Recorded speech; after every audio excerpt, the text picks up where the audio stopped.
In a 1930s Valencia Railyard, the ashman's shovel is yours, warm at the handle from earlier hands, and grey dust waits beneath the sleeping engines. Settle in now, and let the slow work find its pace around you.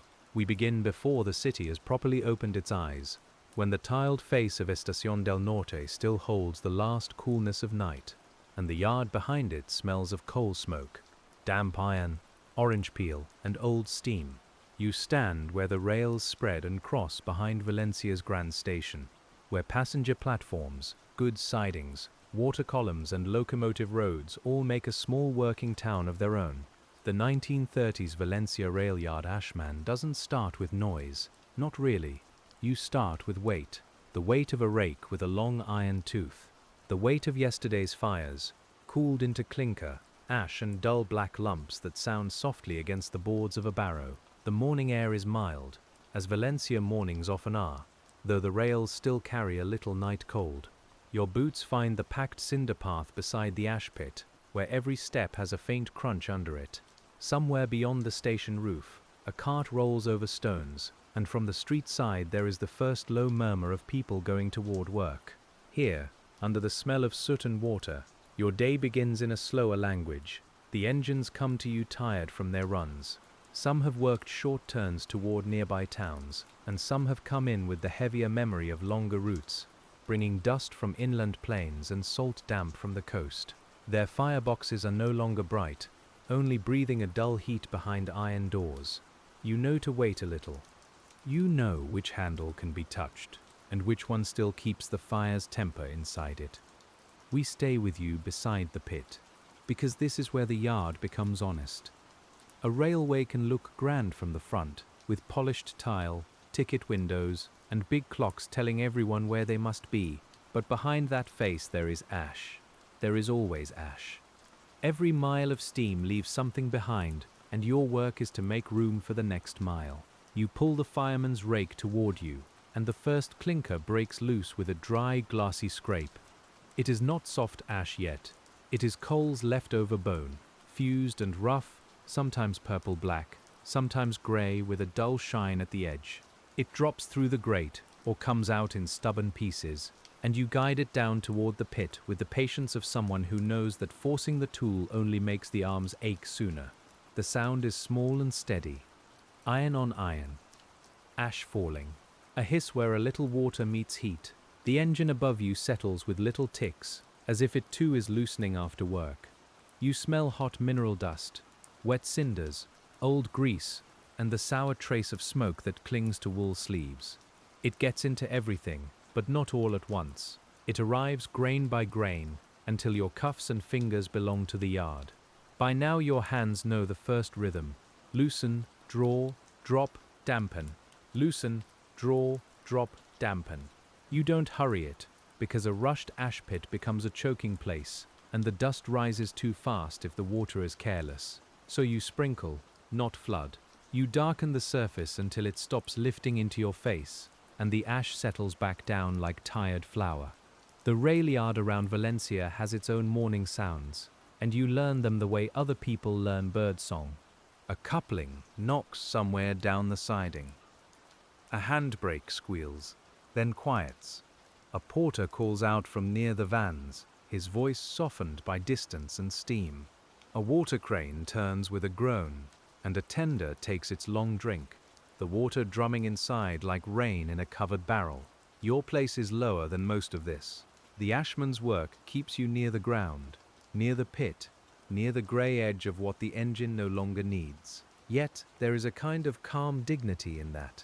You are not standing at the ticket counter or waving a green flag, but without your shovel and rake, the next crew would find a clogged grate, a dirty smoke box, and a locomotive less willing to breathe. The first barrow fills slowly, because ash is deceptive. It looks light, lying there in drifts, but when it is damp and mixed with clinker, it gathers itself into a stubborn load. You feel it in the wrists. You feel it through the wooden handles, smooth from years of palms. The wheel turns with a faint wobble as you push toward the place where the cinders are tipped, sorted, or held for hauling away. Some pieces may be used again in the yard, spread over muddy paths or low spots where rain has made the ground soft. Other loads go to wagons, where ash waits in heaps until it can be carried from the station lands.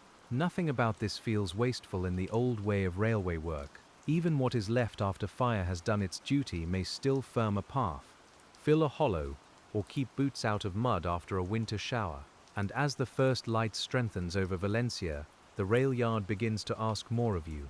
Not quickly, but with the steady confidence of a place that has repeated this morning for years. The second engine waits, with its smoke-box door blackened around the rim. And in the 1930s Valencia Railyard, this is another part of the Ashmen's round. You climb carefully, keeping one hand on cold metal, and open the front where soot and fine cinders have gathered from the tubes. The smell here is sharper. It has less of the hearth about it, and more of burnt dust, iron breath, and coal that never quite became flame. You use a scraper and a smaller shovel, because the space asks for smaller movements. The smoke box gives up its soot in soft collapses, and it marks your sleeves with a darker black than the pit ash. We can feel the difference with you. Pit ash is grainy and heavy when wet.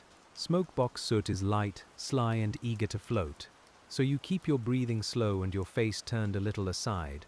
There is care in this work. Not ceremony exactly, but order.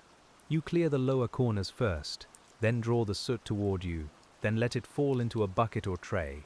If a foreman passes, he may only glance, because the work is familiar to him too. Everyone here knows that a steam engine must breathe through clear passages, and every clear passage begins with hands willing to get dirty. The station beyond the yard is waking more fully now. Under the large roof, voices gather and soften against glass and iron. The tiled hall, with its oranges, flowers, and bright decoration, belongs to passengers and departures. Your morning belongs to the service roads behind it, where the beauty is quieter, a bead of water on a black pipe, sunlight along a railhead, the dull red glow still hiding deep in yesterday's ash. You pause at the edge of the pit and wipe your fingers on a rag already past saving. There is no point trying to become clean yet. The day is still young, and the ash has many ways of finding you. It settles at the collar. It gathers in the creases around the nails. It makes the skin feel dry, even when the air from the sea carries a little softness inland. A small tin of water sits near your place, not for washing properly, but for drinking when the dust has made the mouth rough. It tastes faintly of metal. Your bread is wrapped in cloth, perhaps with a piece of cheese, perhaps with olives, perhaps with something left from home before dawn. You do not eat it yet. You only know it is there, and that knowing is enough for the moment. Another crew brings an engine down slowly, the driver leaning from the cab, the fireman watching the road beneath. The locomotive moves over the ash pit with a careful clank, and everyone speaks in short, practical phrases. A little left. Hold there. That will do. The words are ordinary, worn smooth by use, and they pass through the morning without breaking its calm. You step back until the wheels settle where they should. Heat comes from beneath the firebox. Not fierce now, but still alive enough to warm your shins through your trousers.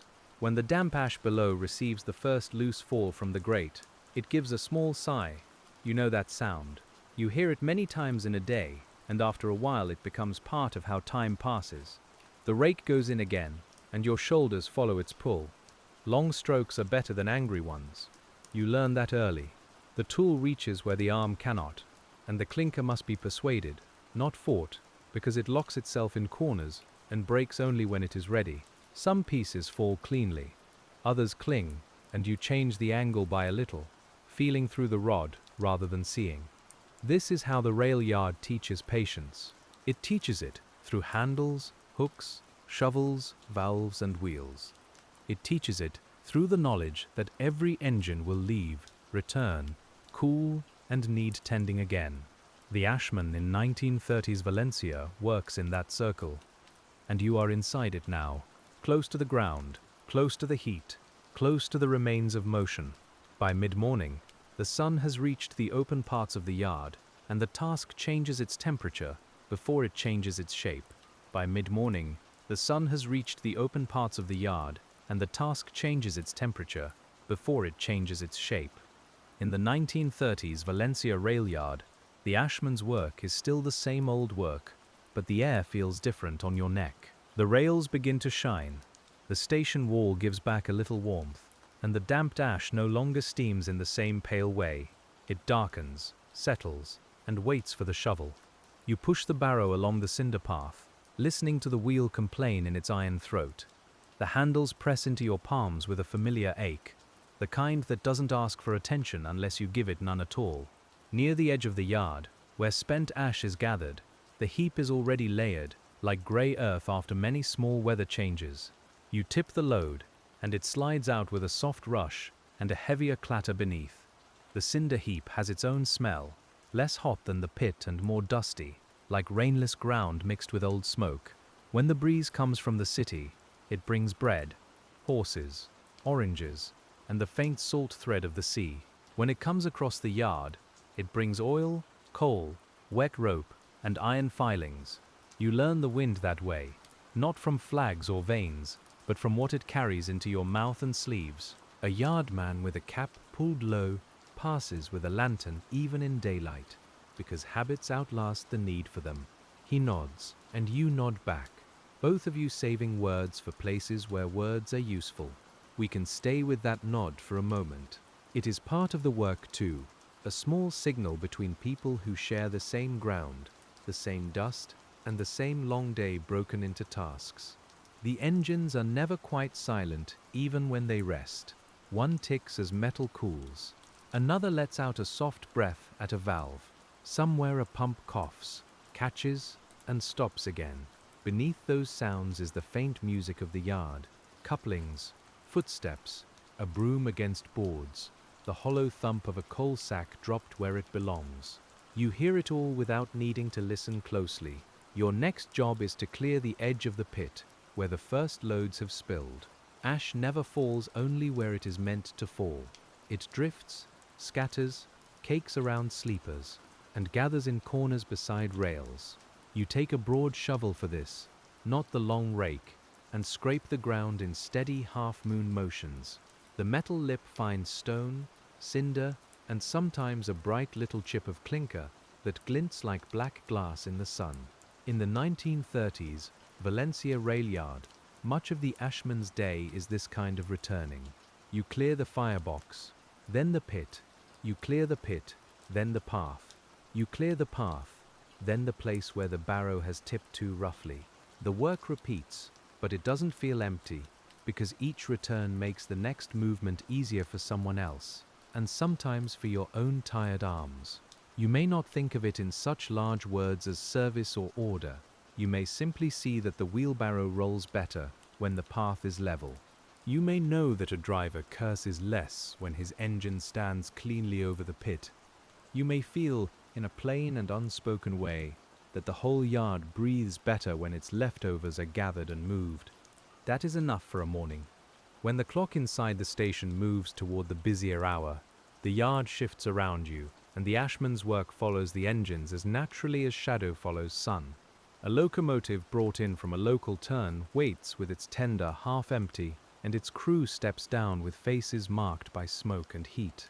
You see the fireman's hands first, black at the knuckles and pale where sweat has cut little channels through soot. He has his own rhythm, and you have yours. He opens the firehole door, and a dull red pulse shows itself for a breath before fading back. There isn't much flame left now, only the stubborn bottom of the fire and the fused clinker that has made itself into awkward shapes. You can smell the difference between coal still alive and coal that has given everything it can. The first is sharp and hungry. The second is dry, mineral, and final. You work together without ceremony. He draws down what must come down, and you guide the fallen load toward where it can cool. A little water goes over the ash. Too much water makes paste, and paste is heavy in a way that punishes the back. Too little water makes dust, and dust fills the nose, the eyes, and the soft places behind the throat. So you learn the middle way by sight and sound. The water can huff when it touches a hotter pocket. It lifts a pale cloud, not quite steam and not quite smoke, and it smells briefly of scorched stone. Your face feels the warmth, then the damp, then the returning dryness. This is how small measurements are made here. with skin and hearing and the memory of earlier mistakes. Nobody writes them down, but everyone who lasts in the yard knows them. A boy from the stores may come by carrying something wrapped in paper, or a clerk may cross the yard holding his papers close, so soot doesn't freckle them. Their shoes are cleaner than yours, though not for long if they take the wrong path. You watch them without envy. Every person in the station has a place where the day's marks collect: ink on fingers, dust on cuffs, oil at the wrist, or chalk on a sleeve. Your own marks are ash and cinder. They settle honestly. By now the knees of your trousers are smudged, and your shirt sticks lightly between the shoulders. The sun has warmed the back of your cap. When you lift the shovel, a fine grey powder slides down the handle unless you have wiped it well. The body learns to adjust without complaint, to hold a tool differently, to rest one hand while the other guides. In Valencia, outside the walls and roofs of the railway, the city keeps its own pace. Market baskets move through streets. The smell of fish and fruit may rise in the warmer air. Church bells measure time in a language older than the station clock. Yet here among the engines, time is also counted by fireboxes emptied, barrows filled, pits cleared, and the waiting line of locomotives made ready to go back into the day. There is comfort in work that tells you what comes next. Not an easy comfort, because the shovel is heavy and the heat finds you, but a steady one. The task doesn't flatter you. It doesn't ask you to become larger than you are. It only asks that you return, again and again, to the place where the ash has fallen, and make the ground ready. As the morning wears into its warm middle hours, the station roof throws a hard shadow across one road, and you move with it for a little relief. The ash pit holds the day's gathered heat, but the shaded side of the yard gives your face a chance to cool. You lean the shovel against a post, and take your water tin in both hands. The metal is warm outside, but the water within still carries a dull coolness from where it sat. You drink slowly, because the dust has made the throat rough, and fast drinking sits badly when the body is warm. The first swallow tastes of tin, ash, and relief. The second is better. We can pause here, not away from the work, but inside it, because even an ashman's day is made from small pauses stitched between the labor. A pause is not idleness. It is part of returning the arms to the tool. Your bread comes from its cloth at last. It has taken on a little of the yard's smell, because everything does. The crust is firm, the inside close and dry, and the cheese or olive beside it makes the mouth wake a little. You eat standing or sitting on an upturned box, depending on what is near and who else has claimed the better place. The Railyard doesn't stop for your meal, but it allows you this corner of it. Around you, other men take the same kind of food from paper, cloth, tins, and pockets. The talk is low. Someone mentions a delay. Someone mentions the heat. Someone knows which engine has been firing badly, which coal came with too much stone in it, and which driver keeps his cab neater than the others. The talk doesn't rise into performance. It sits among the men as quietly as the tools lean against the wall. In the 1930s Valencia Railyard, news from outside may pass through the mess of work, but it doesn't always stay. Newspapers are folded in jackets. Names of cities, ministries, prices, and matches may be spoken, then lost under the hiss of an injector or the knock of a wagon. Your own day remains near at hand. The pit is near. The shovel is near. The next engine is near. You brush crumbs from your fingers, though the fingers are already beyond any fine cleaning. A rag passes over the palm, then over the handle of the shovel, because a greasy grip wastes strength. That is the kind of thing you learn after weeks and months. Not grand lessons, only practical kindnesses toward the body. Keep the handle dry. Bend before the lift. Let the barrow wheel find the rut rather than fight it. When you stand again, the knees answer slowly, then agree. The warm station wall gives off a faint scent of dust and baked brick. Somewhere nearby, coal is being broken or shifted, and the pieces strike one another with a dense, hollow music. It is not loud, not from where you stand, but it is constant enough to become part of the day. You pick up the shovel and go back into the grey. By early afternoon, the light has flattened over the yard. And the ashman's work becomes more careful because tiredness makes small errors easier. You can feel the morning in your arms now. It isn't pain exactly. It is a weight that follows every movement, like an extra sleeve. The handle seems a little thicker. The barrow seems less willing. Even the ash, when dampened just right, appears to have learned how to hold together. This is when rhythm matters most. You don't lift high when a low lift will do. You don't carry what can be pushed. You don't scrape twice where one steady stroke will clear the ground. The old hands know this, and by now, in our quiet telling, your hands know it too. Work becomes economical, not because anyone has lectured you, but because the body has its own common sense. A locomotive stands over the pit, with its rods still warm from running. It has returned from a turn that may have carried people out through the orchards and rice country, past fields, irrigation channels, white walls, and flat light. You do not see the journey, but the engine brings pieces of it back. Dust under the steps, a dry grass smell near the wheels, the faint salt or mineral trace that clings to metal after miles of open air. The fireman has already dropped part of the fire, and the ash lies below like a grey-red banked shore. You dampen the edges first. The water darkens them almost tenderly. The shovel goes in, and the ash gives way with that soft, resistant feel between powder and earth. It is heavier near the bottom where small pieces have compacted. The blade scrapes, fills, rises, and empties. Again, again. We can imagine the slow mathematics of the day, though you don't count it closely. So many shovels to a barrow, so many barrows to a heap, so many engines before the shift loosens and the light begins to lower. But the real counting is done by sensation. The shoulder says enough for a moment. The hand changes its grip. The foot shifts on the cinder ground to keep balance. A cleaner works near you on brass and glass, bringing back small areas of shine where soot has laid its hand. That is another kind of railway labor, more visible from the platform perhaps, though no less repetitive. You see the cloth circle over a lamp rim. You see water run black in a pail. The clean and the dirty work sit side by side, and neither can claim to be separate from the other.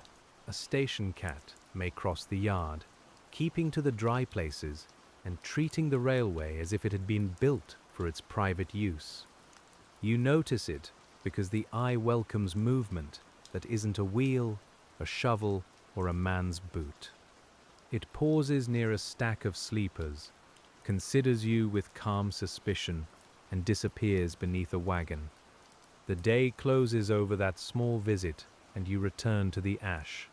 The afternoon has a smell of hot iron and old smoke. The rails hold sun along their tops. The wooden sleepers release a dry tar scent where the heat has reached them. Your shirt is damp at the back, then dry at the edges, then damp again when the next firebox breathes warmth toward you. The work makes its own weather around the body, changing by the minute, yet somehow always the same. In the 1930s Valencia Railyard, an ashman is also a reader of surfaces. You read the color of ash to know how hot it may be. You read the shape of clinker to know whether it will break or slide whole. You read the dust rising from a heap to know whether it needs more water. You read the faces of the men bringing engines in, because a tired crew leaves its own signs. A careless shovel can send fine ash up into someone's eyes. A rushed barrow can spill across a rail and leave trouble for the next wheel. So you move with a courtesy that belongs to labor, the courtesy of not making another person's task harder. It is quiet, and no one may name it, but the yard depends on it. Work done well often disappears, and that is how you know it has held. When the afternoon train movements thin for a short while, the rail yard seems to inhale, and you turn to the smaller chores that wait between engines. There is a place for tools, even if it looks rough to anyone passing through. The rake leans there, the long hook beside it, the shovel with the better edge, kept from being borrowed too casually. You know each handle by touch, because no two have worn down exactly alike. You scrape the lip of the ash pit, clearing the hardened crust that forms where damp ash and heat have argued all morning. It comes up in flakes and clods. Some are soft enough to crumble under the boot. Others must be struck with the shovel's edge before they loosen. The sound changes with each piece, dull for wet ash, ringing for clinker, sharp for a hidden stone caught in the grey. A bucket needs emptying, and you carry it by the wire handle, feeling the weight pull unevenly at your fingers. It smells of soot and damp metal. The bottom leaves a black crescent where it has rested. You pour it out at the heap, tap the side once with your knuckles, and watch the last fine powder slide down like ground charcoal. A little gust lifts it, then gives it back to the pile. The yard foreman passes with a notebook, his pencil tucked behind one ear or held between two fingers. He may ask about the second road, whether it is clear enough for the next arrival. You answer plainly, because this place has little use for decoration in speech. Yes, after one more barrow. No, not that engine yet. The words are working words, shaped to fit between the sounds of steam and iron. Still, there is a human softness under the plainness. Someone leaves a better shovel where you can reach it. Someone warns you that a firebox is hotter than it looks. Someone shares the last of a cigarette, or tells you the bakery near his street had fresh rolls before dawn. Small kindnesses travel without ceremony through a yard. They are carried in gestures, glances, and the turning of a tool handle toward another person's hand. You return to the pit and feel the shade shifting away. Sun finds the side of your face again, then the back of your neck. The air above the ash trembles faintly.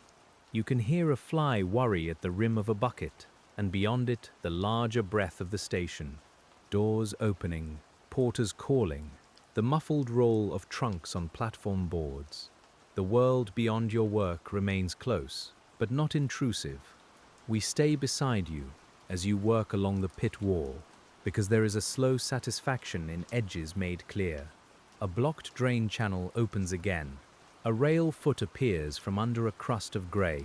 The barrow path regains its narrow line. None of these things would catch a passenger's eye, but you see them as small completions. In a long day, small completions are good company. By the time the afternoon turns softer at the edges, the ash heap has grown, and the yard has acquired the worn look of a place that has been used properly. There are scuffs where boots have passed, damp patches where water has been thrown, bright scratches where shovels have struck stone. The engines carry their own marks too, black, wet, polished, and dull in the right places. Everything has been touched by work. A wagon waits to take some of the cinders away, or perhaps a labourer comes with a cart for ash that will serve some plainer purpose nearby. You help load it, shovel by shovel, keeping the heavier clinker low and the finer ash damp enough to stay down. The cart bed smells of old wood, dust, and whatever it carried before. When the ash lands, it makes a soft thud, then settles as if tired of being moved. Loading is different from clearing. It asks for a higher lift, and you feel that in the ribs and shoulder, so you make each movement count. The shovel bites low, rises close to the body, turns and empties. Your boots grip in the cinders. The cartman shifts his weight and watches the load spread. No one needs many words here. The rhythm announces itself and keeps you within it. In the 1930s Valencia Railyard, ash doesn't vanish when you move it. It changes address, from firebox to pit, from pit to barrow, from barrow to heap, from heap to cart. It passes through your day like a quiet grey thread.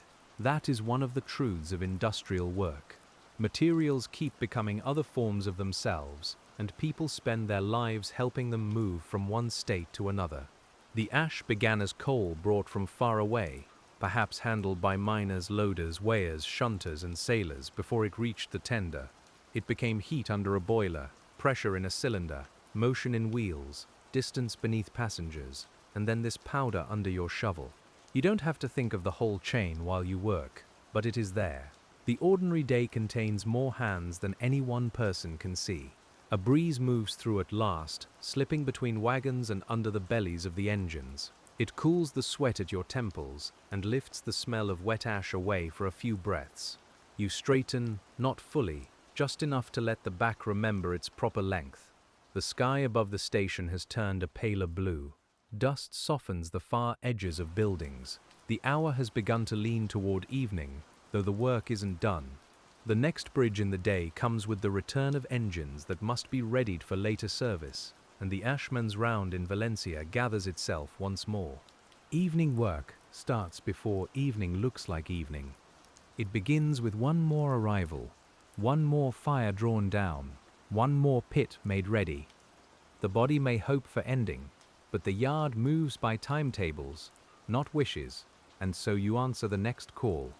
This engine has a different smell as it comes in, perhaps from coal that burned hotter, or from oil freshly applied to rods and bearings. You can smell warm lubricant before the engine fully stops. It is thick, almost sweet in the heat, and it mixes with steam until the air feels coated. The wheels ease over the pit, metal clicking in small increments, and then the driver holds it there with a touch you barely notice unless you know to look. You step closer only when the signal between men has passed. In a yard like this, safety is often carried by attention rather than speech. A glance, a raised hand, a pause before moving under or near a machine.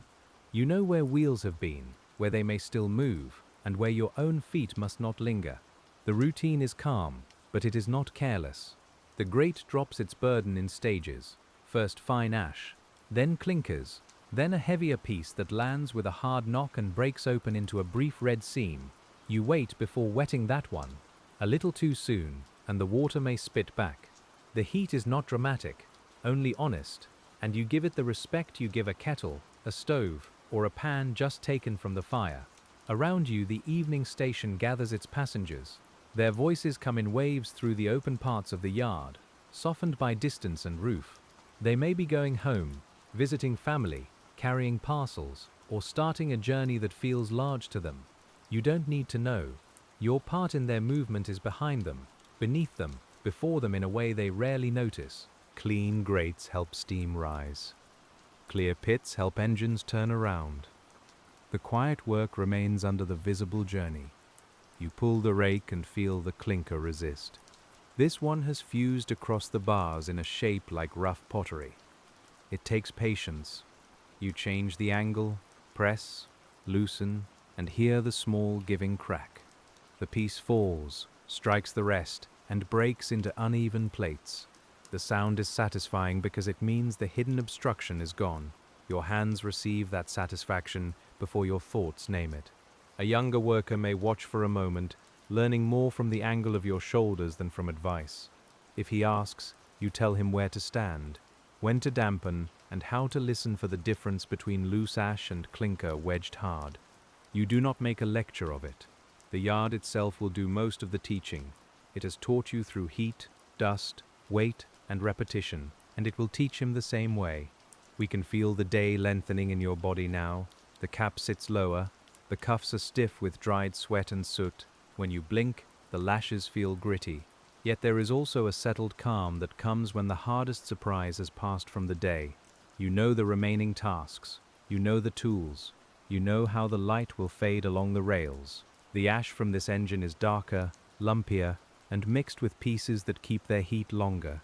You dampen in slow circles, letting the water fall like a careful rain. The smell rises mineral and warm. It reminds you of blacksmith shops, cooking fires, and rain on stone, all tangled into the railway's own scent. The pit breathes out, then quiets. You wait, then shovel.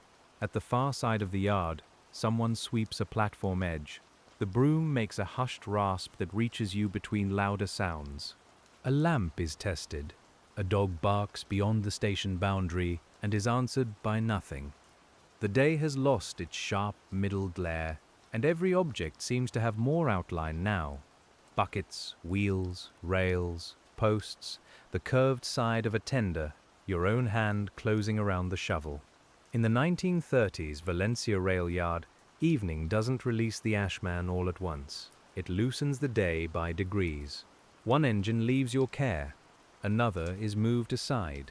The heap is tidied so it won't spill into the path overnight. Tools are checked, not with ceremony, but because a missing rake at dawn is a nuisance everyone can avoid. You scrape the shovel edge clean against a stone and listen to the dry rasp of metal. There is a quiet pleasure in putting a tool where morning will find it. The rake teeth face the wall. The hook rests where its point won't catch a trouser leg. The shovel with the sound handle is leaned in its known place, not hidden behind broken boards or borrowed for work it wasn't made to do. These are small arrangements, but a working life is built from such small arrangements. Before that, there is still the matter of the pit floor. Ash left too deep hardens strangely by morning, especially if damp and heat have settled together in it. So you make one more pass. You scrape down to the level you trust. You push loose material toward the low side. You fill another barrow, not quite full this time, because the body has earned a lighter load, and the path is uneven in the evening dimness. The wheelbarrow's shadow stretches beside you as you push. Its wheel clicks once each turn, a flaw you have been meaning to fix or mention, though after a while the flaw becomes part of the barrow's voice. You know it in the dark by that click. You know the better route, by the way the ground dances underfoot. The heap receives the last load, with a low slide and a few ticking pieces of clinker. You stand with empty handles for a breath. The air has cooled slightly, and the cooling feels larger because the day has been warm. From outside the station, the city sends back evening smells: cooking oil, damp stone, tobacco, the sweet skin of fruit crushed somewhere near a market stall. Inside the yard, coal smoke thins into blue-gray layers. You can see it more clearly now that the sun has lowered. The shift isn't over, but its shape is visible. That matters. When a day begins, it can seem as broad as the whole yard, with every task waiting at once. By evening, it narrows kindly. The next thing, then the next thing. A bucket rinsed, a channel cleared, a word with the foreman, a final check that no hot clinkers sit where they might trouble the night. As the light slides down the station glass and the rails lose their bright line, you turn toward the water point and the cleaning of your own hands, though the Ashmen's day in Valencia still clings to you. The basin or tap gives water that runs black almost at once. It feels cool over cracked skin. You rub the palms together, then the fingers, then the nails, knowing it will not all come away. Some days leave a fine grey border no washing can fully reach. There is no shame in that border. It is simply the day's signature. The clerk has ink. The cleaner has polish. The fireman has smoke. You have ash at the nail and in the seam of the hand. It will fade by supper and return tomorrow. Work often writes itself on the body in small, temporary ways, and the body carries those marks home without needing to explain them. You wash your face last, because the first splash turns muddy as it leaves the skin. The water finds the line where your cap sat. It cools the eyelids. It runs down into the collar and makes you briefly shiver, though the air is still mild. A towel, if there is one, is rough and never quite clean. You use it anyway, and it takes what it can. Nearby, another man beats dust from his cap against his thigh. Someone laughs softly, not at a joke with a bright edge, but at some small yard absurdity that has already passed. A late engine lets out steam with a sigh so long it seems to empty the whole afternoon. We let that sound stay with us. It is one of the gentler railway sounds, a letting go rather than a beginning. In the 1930s Valencia Railyard, the Ashman's washing place is not separate from the work. It stands close enough that the smell of damp ash remains in the air, and the tools are still visible if you turn your head. That closeness keeps the day from ending too suddenly. You don't step from labor into rest as if crossing a clean line. You pass through a gray border, washing, wiping, putting away, answering one last call. A lamp comes on near the service road, and its light changes the color of everything it touches. Ash becomes softer, almost silver at the edges. Oil becomes blacker. Water on the ground holds a trembling yellow reflection. The engines waiting for later movement seem larger in this light, not dramatic, just more solid, as if night gives weight back to iron. You may have a final round along the pit, checking for heat that should be spread or damped. The back of your hand feels the air above the ash without touching it. You know caution through habit. A faint warmth is expected. A hidden red glow asks for water and attention. The bucket is lighter now, and the splash sounds louder in the evening quiet. Steam lifts, curls and fades before reaching your face. The station clock measures what remains of the working day, but your own clock is in the loosening of tasks. The pit is safe. The barrow is empty and turned where rain won't sit in it.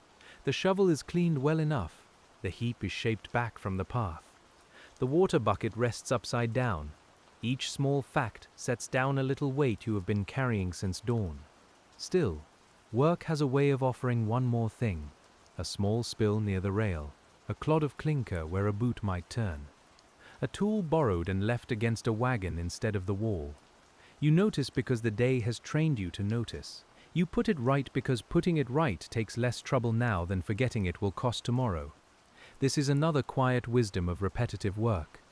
When you bend for that last piece of clinker, it is cool enough to hold through the rag. It has a strange shape, bubbled and hard, like a little black island made by fire. You might toss it onto the heap without thought, or look at it for half a breath. Coal entered the engine as one kind of darkness and leaves as another. Between those darknesses, it moved people, freight, letters, food, and time. You drop it where it belongs. The sound is small, and then it is gone into the heap with all the others. No one marks the moment. No one needs to. The yard is made of moments like that, small completions placed together until the day can stand on them. You turn back toward the tools, and the evening air moves against your clean, damp face. By now, the city beyond the railway has begun its slower hours, and you feel the difference even inside the yard. The shouts are fewer. The wheels move with more space around their sounds. The air no longer presses so warmly. Somewhere outside, shutters are being drawn or opened for the evening. Chairs are moved across tiled floors, and lamps are lit in rooms where your ash-marked hands will soon hold bread again. But before home, there is the last accounting of the place. In the 1930s Valencia Railyard, an ashman doesn't keep accounts in ledgers, yet you know what the day has spent. 3, 4, perhaps more engines cleared. Pits scraped and damped, barrows tipped, a heap moved back from the road. The body remembers even when the mind lets the numbers blur, and the blur is kinder than a ledger. The foreman may pass once more, his face softer in the lamp glow. He sees the cleared pit and the tools in place. Maybe he says little, maybe he says enough. A nod can close a day in such places. You answer with your own nod, and there is neither praise nor complaint in it, only the plain agreement that the work asked, and the work was done. A late movement passes near you, slow and careful. The engine's side is dark against the last light, its wheels turning with a measured sound over points and crossings. You stand clear, hands at your sides, and feel the ground speak through your boots. The smell of steam comes after the engine, then warm oil, then coal smoke stretched thin. It passes into the yard's evening like breath into cool air. You watch just long enough to be sure the road is clear. Then you return to the small shelter or wall where your jacket waits. It has gathered its own dust while hanging there, because nothing in the yard stays untouched. You shake it once, gently, and put it on. The cloth feels different over a tired shirt, heavier at first, then familiar. A day's end often begins with the simple return of a jacket to the shoulders. Your pockets may hold a knife, a folded paper, a bit of string, a matchbox, or nothing more than the warmth of your own hand. These small possessions travel with you between worlds. Yard to street, ash to supper, engine breath to household quiet. The change doesn't happen all at once. You carry the rail yard smell a little way into the evening, and the evening carries you slowly out of the yard. As you walk past the service road, the ash pit lies behind you, darker now, quieter, but not empty of meaning. It will wait through the night with its scraped floor and damp edges. Tomorrow, or later in the same long railway cycle, another engine will come over it.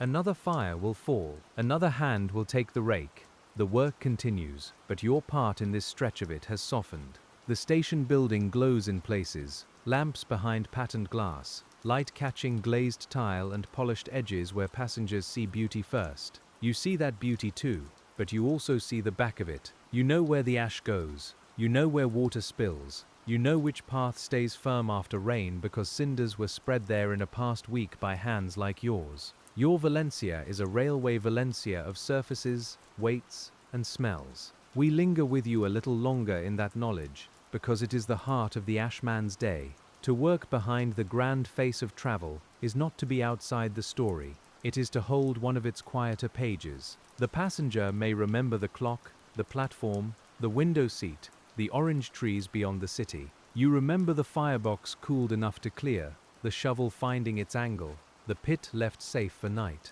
The street beyond the yard comes under your boots with a different sound. Stone instead of cinder. Wider voices instead of railway calls. The smell changes too, though not completely. Your clothes keep the smoke, and your hair keeps it, and the skin of your hands carries a faint dry trace even after washing. People who know the railway know that smell. They don't need to ask where you've been. In a doorway, warm food may be beginning. In a nearby tavern or small room, men may gather with cups and low voices. Perhaps you go straight home. Perhaps you pause for a little while before home, letting the body understand that it may stop. There is no hurry in this telling. We can walk at the Ashman's pace, not the timetable's pace, because the day has already been measured by enough clocks. Your hands, free of the shovel now, feel oddly light. They remember the handle by its absence. When you curl the fingers, the joints answer with the dull knowledge of work done many times before. The palms may be tender in one place where the wood rubbed through sweat and grit. That tenderness will be noticed more later, when the lamp is low and the city has settled. Yet the day is not only fatigue, it has also left the satisfaction of visible order. You can picture the pit behind you, cleared. You can picture the barrow turned. You can picture the ash heap set back neatly enough. These images are plain, but they rest well in the mind. Sleep comes more easily to some people when the hands have finished what the morning placed before them. And when the evening deepens over Valencia, the Railyard Ashmen carries the yard home in small traces, while the yard itself continues breathing softly behind the station. A night crew may pass the tools you left. A late engine may take water. A lamp may swing in a worker's hand, making the rails flash and disappear. Flash and disappear. The ash pit waits in that glow, emptied of the day's burden, ready for whatever fire returns. But our attention stays with you, with the slow untying of the day from your shoulders. Your boots leave a faint dust where you step. Your cap comes off indoors, and the hair beneath it is flattened, damp and smoke-scented. A basin may take another wash from your hands, warmer this time if there is warm water, and the water clouds again, though less fiercely than before. At supper, the bread tastes cleaner than the bread eaten by the pit, because there is no coal dust rising with each breath. The room may be modest, the chair hard, the table worn smooth by use, but after the yard, such plain things feel generous. You hold the cup carefully. The fingers that guided a rake now turn around ceramic or glass. The contrast is quiet and pleasing. Someone may ask how the day went, and you may answer with only a few words. Same as usual. Busy enough. Hot by the afternoon. Those words carry more than they say. They hold the engines, the ash, the clinkers, the nods, the water tin, the long path to the heap. People who live with working days understand that not every detail needs to be unpacked before it is shared. The night doesn't erase the rail yard. It softens it.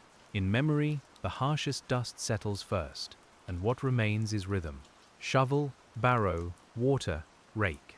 Iron, ash, steam, light. The pattern rocks gently in the mind, not as a command now, but as a fading echo. Your body may still feel the lift and turn of the shovel, the way a sea worker feels the boat after stepping ashore.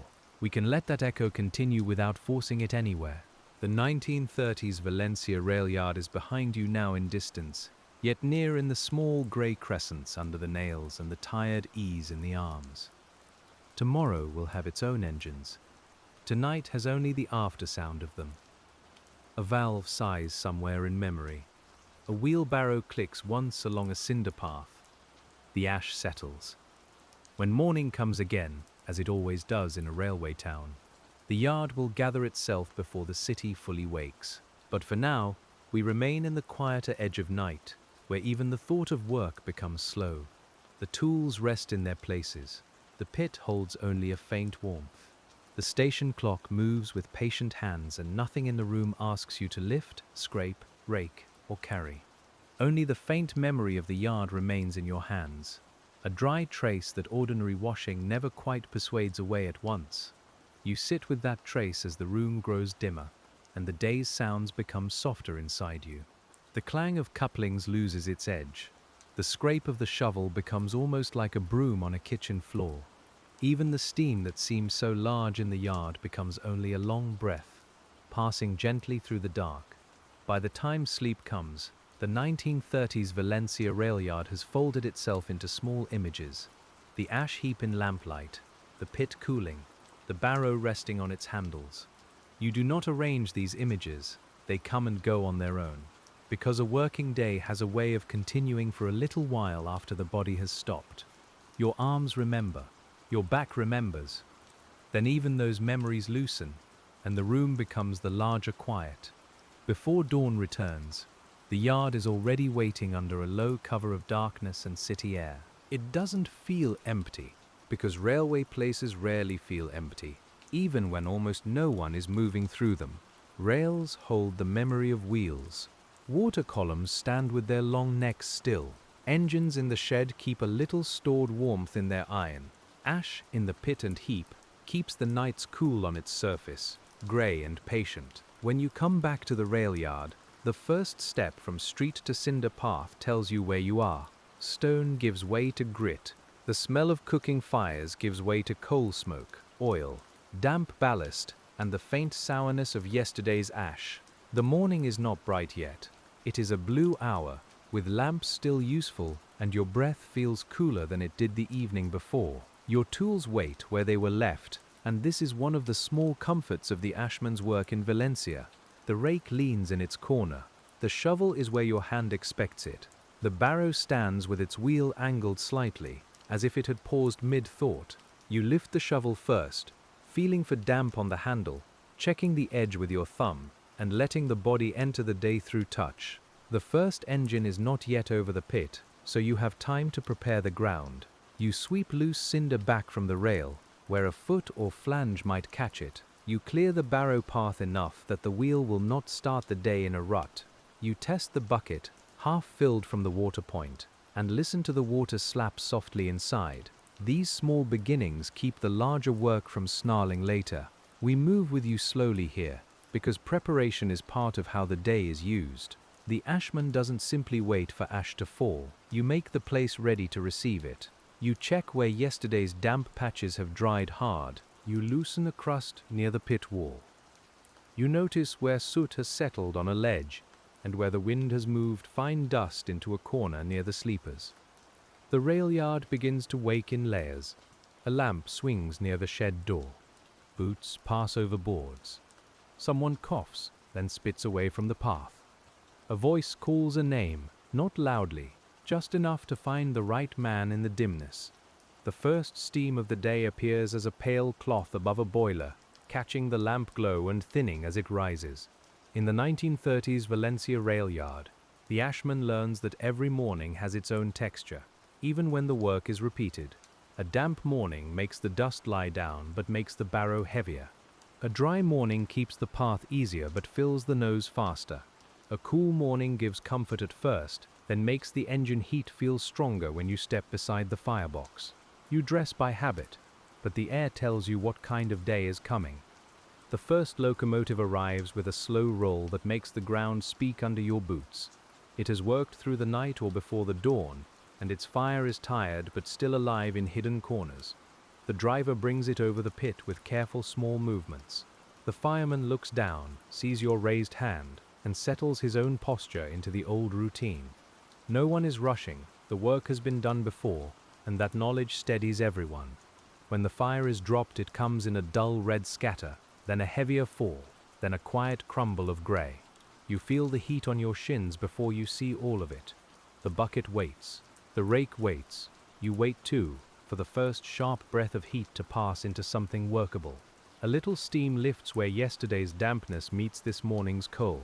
It smells of hot mineral, wet ash, and iron. The rake enters the lower space, and the day truly begins. You draw the first stubborn clumps toward the middle, listening for the scrape that tells you where the grate has cleared. The fireman above may tap, shake, and drop what remains. You do not stand where the fall surprises you. Your feet have places they trust. One boot on cinder, one slightly back, shoulders turned so the long handle can move freely. There is a gentleness to skilled effort, even in rough work. The tool looks harsh, and the ash is dirty, but your movements are not wild. You give the rake its full length. You let the clinker loosen before pulling hard. You step aside before the heat rises straight upward. You dampen in arcs rather than splashes. The body finds grace by saving itself. After the first clearing, the shovel comes forward. The ash is warm and damp enough now, with darker patches where water has settled and lighter places where dust still lies fine. You take the top layer first, because it is loose. Then you work the heavier bottom. The blade bites, scrapes, lifts and turns. Each load lands in the barrow with a soft, thick sound, followed by the occasional stone-like knock of clinker. Your hands warm quickly. The handle that felt cold in the blue morning now feels close to the body, almost part of it. A smear of soot crosses the side of your thumb. The cuffs darken. The yard light grows from blue to grey, then grey to a pale yellow caught on the railheads. Somewhere beyond the station, a tram bell or bicycle bell may sound, faint and domestic compared with the railway's iron throat. The first barrow is always a kind of agreement with the day. It is proof that work has begun in earnest. You lift the handles, feel the load settle toward the wheel, and take the path toward the heap. The wheel clicks over one hard cinder, then rolls more smoothly. Your arms don't strain yet, as they will later. Morning still lends you a little extra strength, and you spend it carefully. At the heap, you tip the barrow, and watch the ash slide into the place made for it. The new load is darker than yesterday's surface, warm enough to breathe slightly in the cool air. You knock the barrow once, not hard, just enough to free what clings to the front board. The empty barrow feels almost buoyant for the first few steps back, and that small lightness is one of the day's earliest rewards. As the station lamps grow less necessary, the rail yard's colors return to themselves. Black iron, brown timber, grey ash, brass dulled by soot, and the soft cream of distant walls. Valencia's morning light doesn't arrive like a sudden command. It spreads. It touches the upper station first, then the roofs, then the wagons, then the ground where you work. By the time it reaches the pit, your second barrow is already nearly full. This is the hour when repetition deepens without becoming dull. You know the engine above you will leave cleaner than it arrived. You know the pit will return to a state fit for the next machine. You know your barrow path by sight and by foot. The day is not asking you to solve a puzzle. It asks only that you continue, and there is rest hidden in that kind of certainty. When the first engine is cleared and moved away, a little space opens in the yard, and the ashman turns to the edges again. In a 1930s Valencia Railyard, no pit stays tidy because one locomotive has been served. The act of cleaning creates its own leftovers. Ash scatters along the lip. Small clinkers roll beneath the rail. Wet patches form where water has run down and carried fine soot with it. You take the broom for this part, a stiff one with worn bristles darkened near the head. It doesn't sweep like a house broom. It scratches, drags, and pushes. It gathers ash into rough lines that the shovel can lift. The sound is dry and faintly bristled, a different texture after the metal scrape of the rake. Your shoulders welcome the change for a while, because a new motion gives old muscles a little relief. The broom raises less dust if you have judged the water well. If the ground is too dry, each stroke sends a grey veil over your boots. If it is too wet, the ash smears and clings in paste. This is another small weather made by your hand. You adjust, sprinkle, wait, sweep and gather.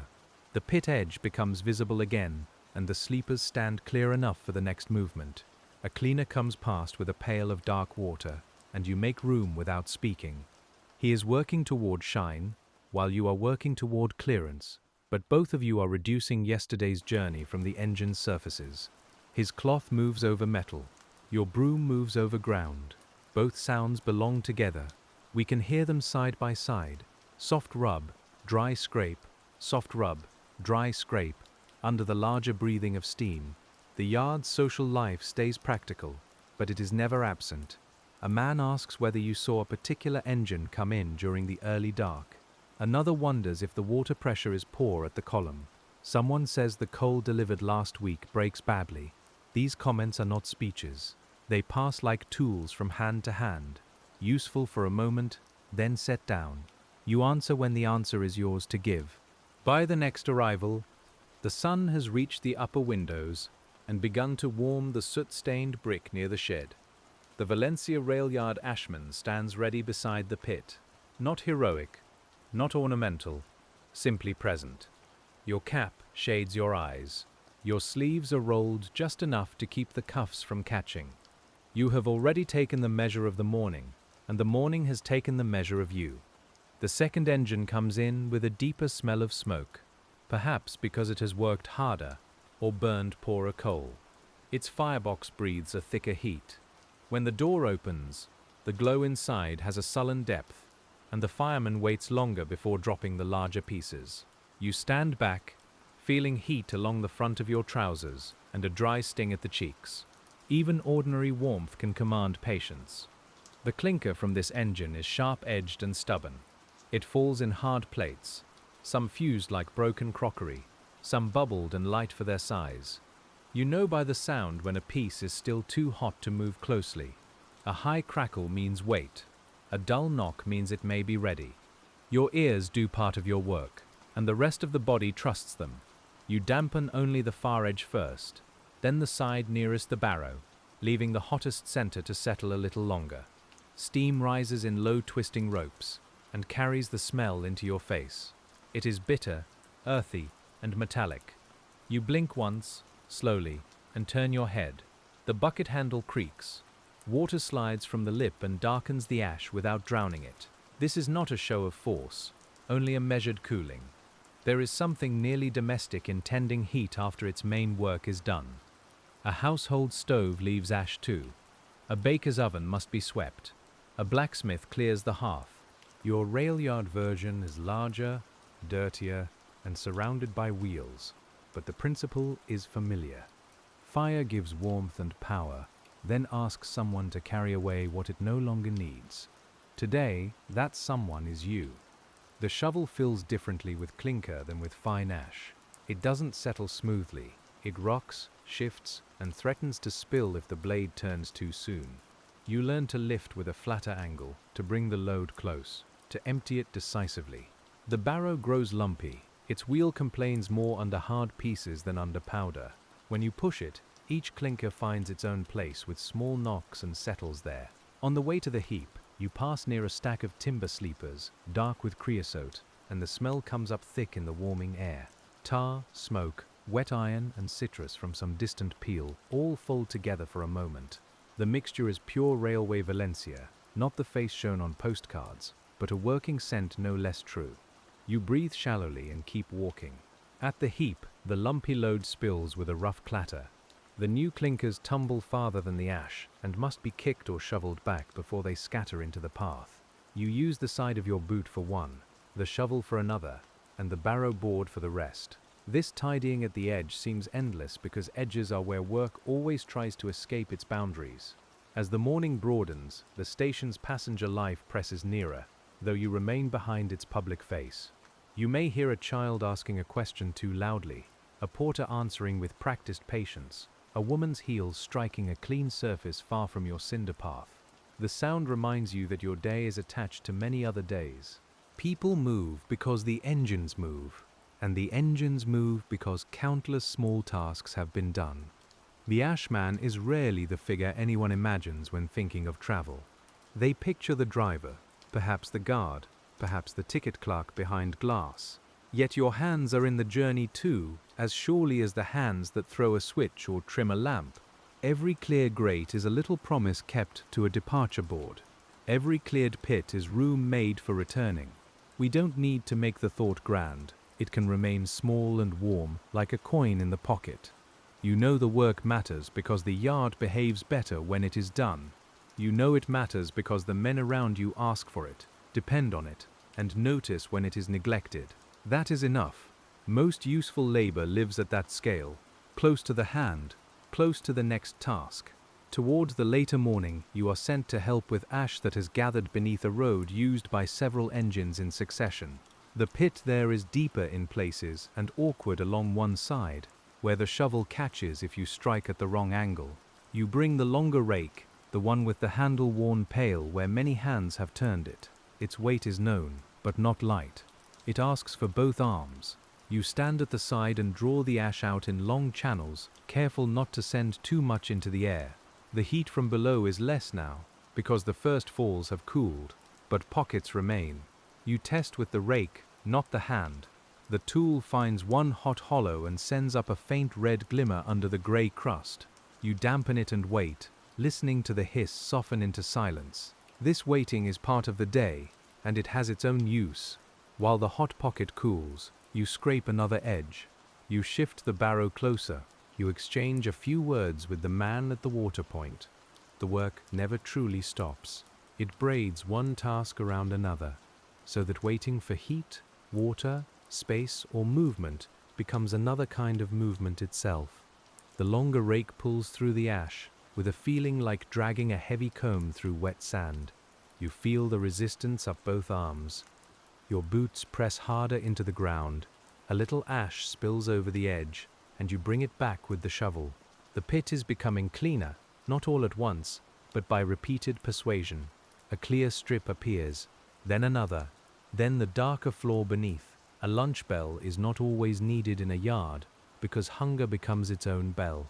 By the time the sun sits higher and the shadows shorten, your stomach has been keeping time for a while. The work slows where it can. Men find shade against walls, near open doors, or beside wagons not expected to move. You take your bundle from its place and sit where you can see the pit without being in its breath. The food is plain and good, because work has made it so. Bread has body, cheese has salt, olives taste bright after ash. A little onion, if you have it, wakes the mouth with its sharp, clean sting.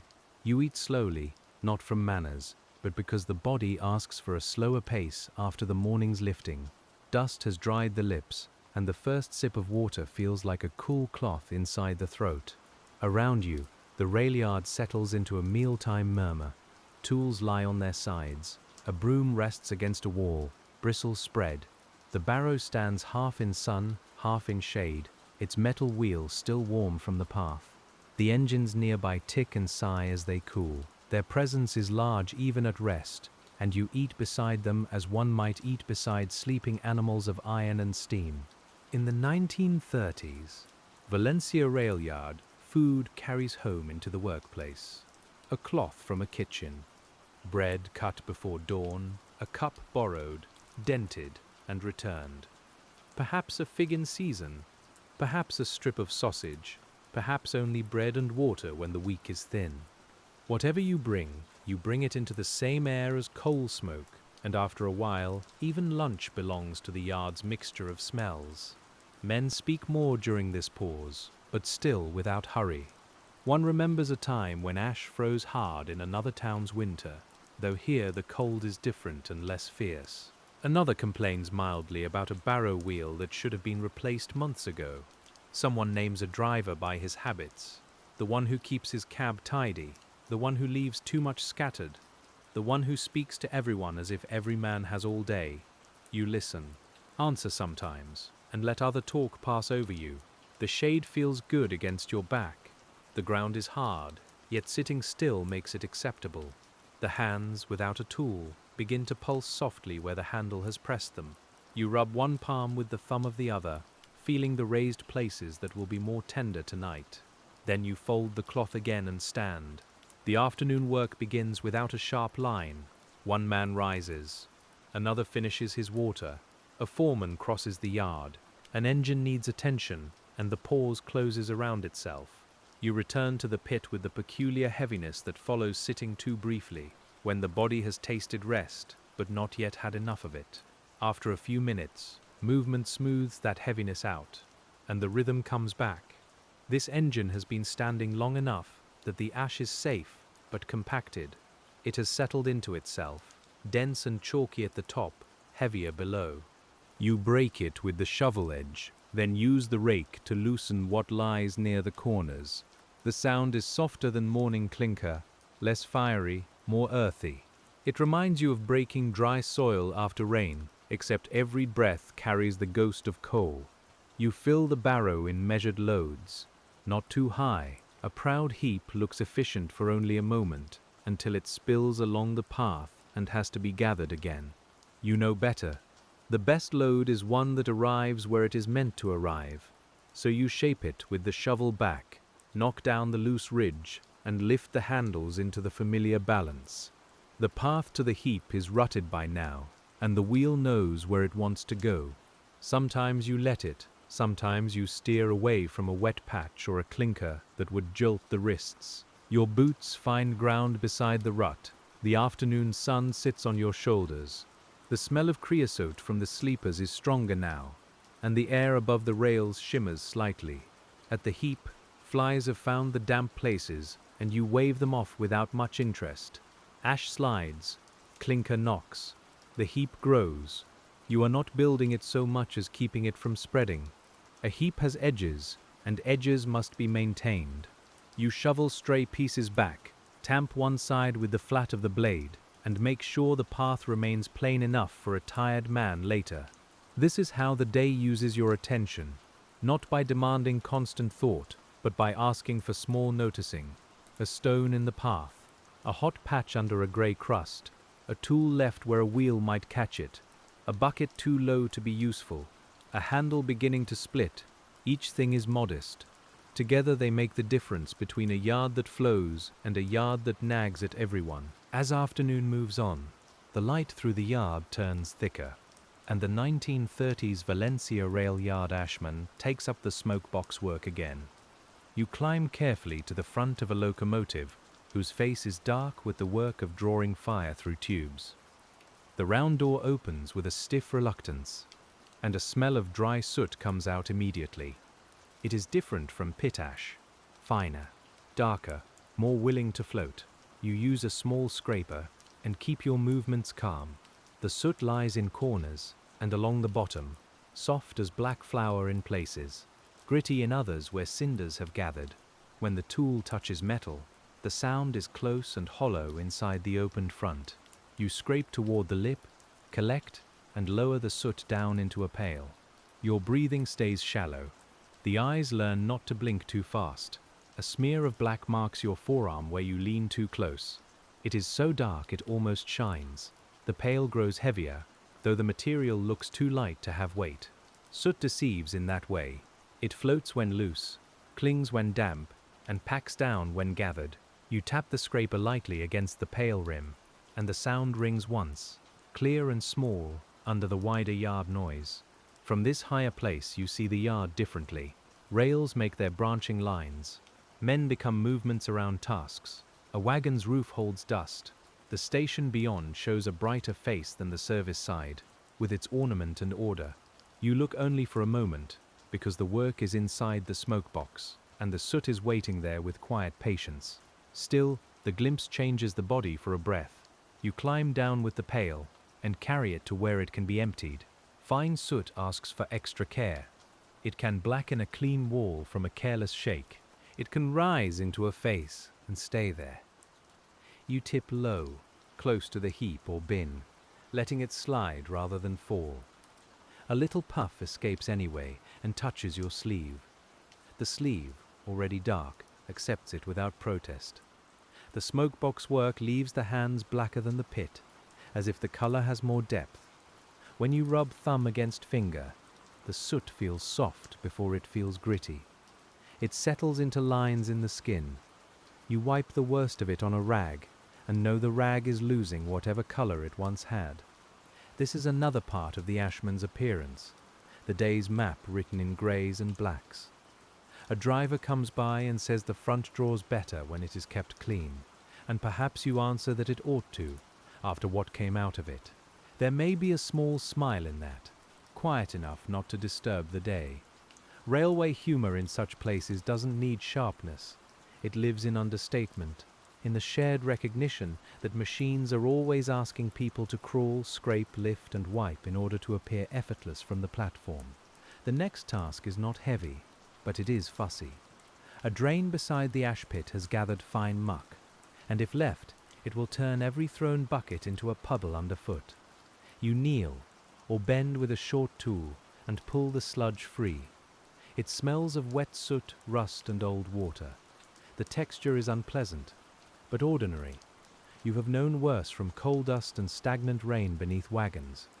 You clear the drain until water runs through it again in a thin, dark ribbon. That small movement is satisfying out of proportion to the task. The channel opens, the puddle lowers, and the ground begins to return to itself. In a place of large engines, tiny flows still matter. Water must have somewhere to go. Ash must have somewhere to go. Feet, wheels, steam, and men all need their passages. By later afternoon, clouds may gather beyond the city, or the light may remain clear and dry, depending on the season. If rain threatens, the ashman's work gains another layer. Dry ash must be shaped before it turns to paste. Tools should be brought under cover. A heap may need its side cut back so water runs off rather than through it. You read the sky with the same practical eye you give the pit. Rain in a rail yard changes every smell. Creosote sharpens. Coal grows richer. Dust lies down. Iron seems colder even when the air is warm. If the first drops come, they spot the ash heap with dark circles that spread slowly into one another. The ground blackens. The barrow wheel makes a wetter sound. Your cap takes the light tapping first, then your shoulders, then the back of your hands. Perhaps today the rain only hints, a few drops that do not become weather. Still, you feel how quickly the yard could change. Valencia may be mild, but a working place is always under the sky. Sun hardens ash. Rain thickens it. Wind lifts it. Cool night hides heat under grey surfaces. The ashman's knowledge is partly knowledge of materials, and partly knowledge of how air and water alter them. You move the shovel beneath a ledge when not using it, because a wet handle raises blisters. You turn the barrow slightly so water won't collect in the tray. You pull a rag from where rain might reach it. These actions are small, almost absent-minded, but they show the long conversation between worker and workplace. You care for the tools because they will shape the rest of the day in your hands. Another engine arrives, this one only needing a lighter clearing. Not every job is the same size. Some fireboxes give up little, some much. Some crews have kept things clean along the way, and some coal has made the work harder before you ever see it. You do not take it personally. The engine has done its run. The ash has fallen, and your shovel is the next proper thing in the chain. The light clearing feels almost pleasant after heavier work. The rake passes easily. The ash comes down in soft slides. The barrow takes the load without complaint. You can hear more of the yard while doing it, because the body is not spending so much effort. A whistle far away. A pigeon-like flutter from a paper caught in a fence, though you barely look. A boy laughing near the platform side, quickly hushed by someone older. The easy tasks are not wasted. They remind you that not every hour has to be wrestled from the day. You clear, dampen, shovel, and sweep with a smoothness that makes the time pass gently. The ashman's work in the Valencia Railyard is made of such variations: heavier, lighter, hotter, cooler, rougher, finer, all within the same plain trade of removing what fire has left. Near the stores, sacks of coal dust or supplies may sit under cover, and labels may be chalked on boards or wagon sides. You pass them on the way to fetch a repaired tool or return a bucket. The chalk marks are practical and pale. The wood around them is darkened by hands and weather. A chain hangs from a hook. A door creaks when someone pulls it open. The interior smells of rope, metal, and old oil. If you need a new handle wedge or a nail knocked back into a barrow board, There is usually someone who knows where the necessary bit has been kept. Workplaces like this survive on official stores and unofficial memory. The ledger may say one thing, the old worker by the door knows another. You ask quietly, and perhaps he points without getting up, because he has seen the same problem many times before. The barrow wheel, with its familiar click, may be given a little oil when there is a spare minute. You turn it by hand and listen. The click doesn't vanish completely, but it softens. The oil smells dark and smooth, a relief after dry ash. It shines on the axle for a moment before gathering dust. You wipe your fingers on the rag and return the barrow to the path, where the next load waits. There is kindness in maintaining imperfect things. The wheel doesn't need to become new. The shovel doesn't need to shine. The bucket doesn't need to be handsome. They only need to answer when used, and your attention helps them answer. In the 1930s Valencia Railyard, that kind of care is everywhere. In patched clothing, mended handles, reused cinders, and engines coaxed through one more turn before proper rest. As the afternoon lowers, the yard's sounds begin to lengthen. A whistle carries farther. A coupling strike seems to hang a moment longer in the air. The station's tiled walls hold a warmer color, and shadows gather beneath wagons. You notice this while clearing another scatter of ash from beside the pit. The shovel edge rasps over ground, and the sound seems both present and already becoming memory. Your body has become quieter inside the work now. The first freshness of morning is gone, and the hardest resistance of mid-afternoon has softened too. What remains is endurance, not strained but steady. You don't think much about finishing. You think about the shovel stroke in front of you, the next barrow, the next damp patch, the next place to stand. This is how long days pass without overwhelming the mind. The firebox before you has a narrow corner that always seems to hold ash beyond easy reach. You use the long hook for it, working by feel more than sight. The hook finds the clump, nudges, catches, and draws it forward. The clump breaks apart on the way down. A small puff of dust rises and settles on the wet edge below. You give it water and wait for the surface to darken. Waiting becomes easier after a day of it. Morning waiting has impatience hidden inside it, because the whole day is still waiting too. Evening waiting has more acceptance. The seconds are not empty. They cool metal, settle dust, and let muscles uncoil. You rest the tool against your hip, listen to a distant cart, and watch steam from another engine drift sideways in the low light. A small breeze comes down the line and turns the steam into layers. For a moment, the yard seems painted in grey upon grey, ash grey, smoke grey, iron grey, cloud grey. Then the sun finds a brass rim or wet rail and breaks the softness with one line of gold. You see it, and then it is gone because the work asks your eyes back to the ground. The Valencia Railyard Ashmen doesn't live in beauty as a separate thing. Beauty comes through the work sideways, almost by accident. It is in the clean edge of a cleared pit, the quiet after a hiss of water, the warm smell of bread when someone opens a cloth bundle nearby. It is in a tool found exactly where it should be, and in the soft relief of empty hands after a barrow has tipped. Toward the end of this stretch, you are asked to help spread cinders over a low, muddy part of the path near the service road. This is another use of the ash, and it changes the feeling of the task. Instead of removing waste, you are making footing. The barrow is filled with the coarser cinders, not the fine soot, and pushed to where the ground has gone soft from water and constant wheels. You tip carefully, not in one heap, but in a line that can be spread with the back of the shovel. The cinders fall black and grey, some still edged with brown, some hard as broken pottery. They make a rough surface over the mud, and when you step on them, they crunch and settle. The sound is pleasing because it means the foot no longer sinks. The path becomes a path again. You spread them wide enough for a barrow wheel and a man's boots, then drag the shovel flat to even them. Another worker may bring a second load. Together you shape the patch until it blends into the older cinder path.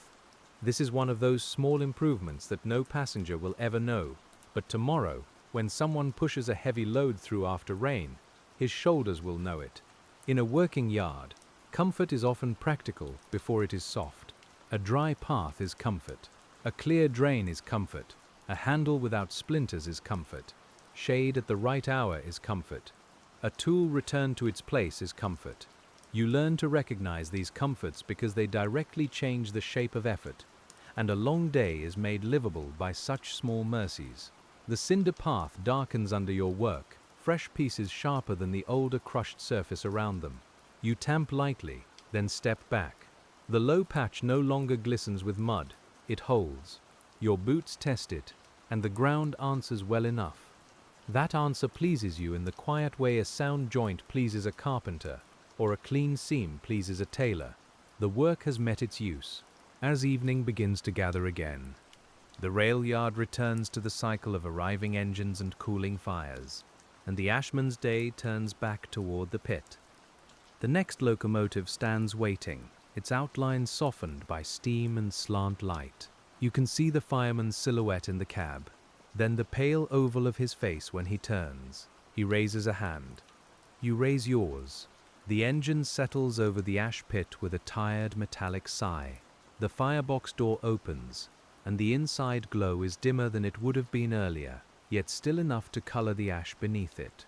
You feel warmth move across your face. It is almost welcome now, because the air has cooled a little. You stand in the known position, rake ready, bucket placed where the hand will find it, barrow angled so the first load can be taken without turning too far. This is the kind of arrangement that makes work look simpler than it is. A stranger might see only shoveling. You know there is more, where the barrow stands, how full it can be, which way the wind carries dust, whether the water will run toward the drain or under your boots, how hot the center remains after the edges darken. The ashman's craft is made of these small judgments. The grate is shaken, and the first fall comes down. You listen to the pattern. Fine ash first, then clumps, then a short pause, then clinker. The fireman above knows his own part, and you know yours below. For a few minutes, the two of you work as one machine made of hands, iron, heat, and habit. Nothing about it feels hurried, though much is happening. The day has taught everyone its pace. You dampen, wait, rake, and shovel. The words are simple, but the body fills them with detail. Dampen means wrist angle, splash size, heat reading, and wind. Wait means breath, listening, watching for the last bright seam to dull. Rake means reach, pull, loosen, step. Shovel means balance, lift, turn, and release. This is how a trade hides its knowledge inside plain verbs. The ash in this firebox is fine and soft, almost silky when damp, though you would never touch it bare if it were hot. It settles into the shovel with a rounded surface. The barrow takes it quietly. Each load lands with less knock than thud. The work becomes gentle enough that the mind can loosen again, and the surrounding sounds come forward.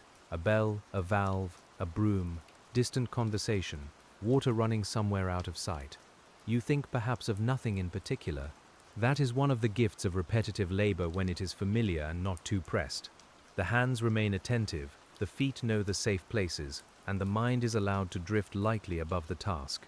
It might drift toward supper, toward a street at dusk, toward the sound of someone opening a door at home.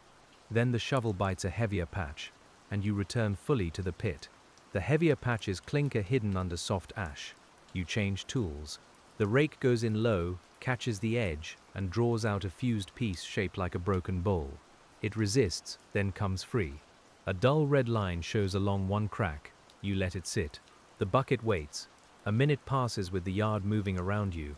Then water falls gently, and the red goes dark. This patience protects the tools as much as the hands. Metal shocked too harshly complains. Hot clinker can crack or spit. A barrow filled with pieces too warm may hold heat longer than expected. The ashman's caution is not fear.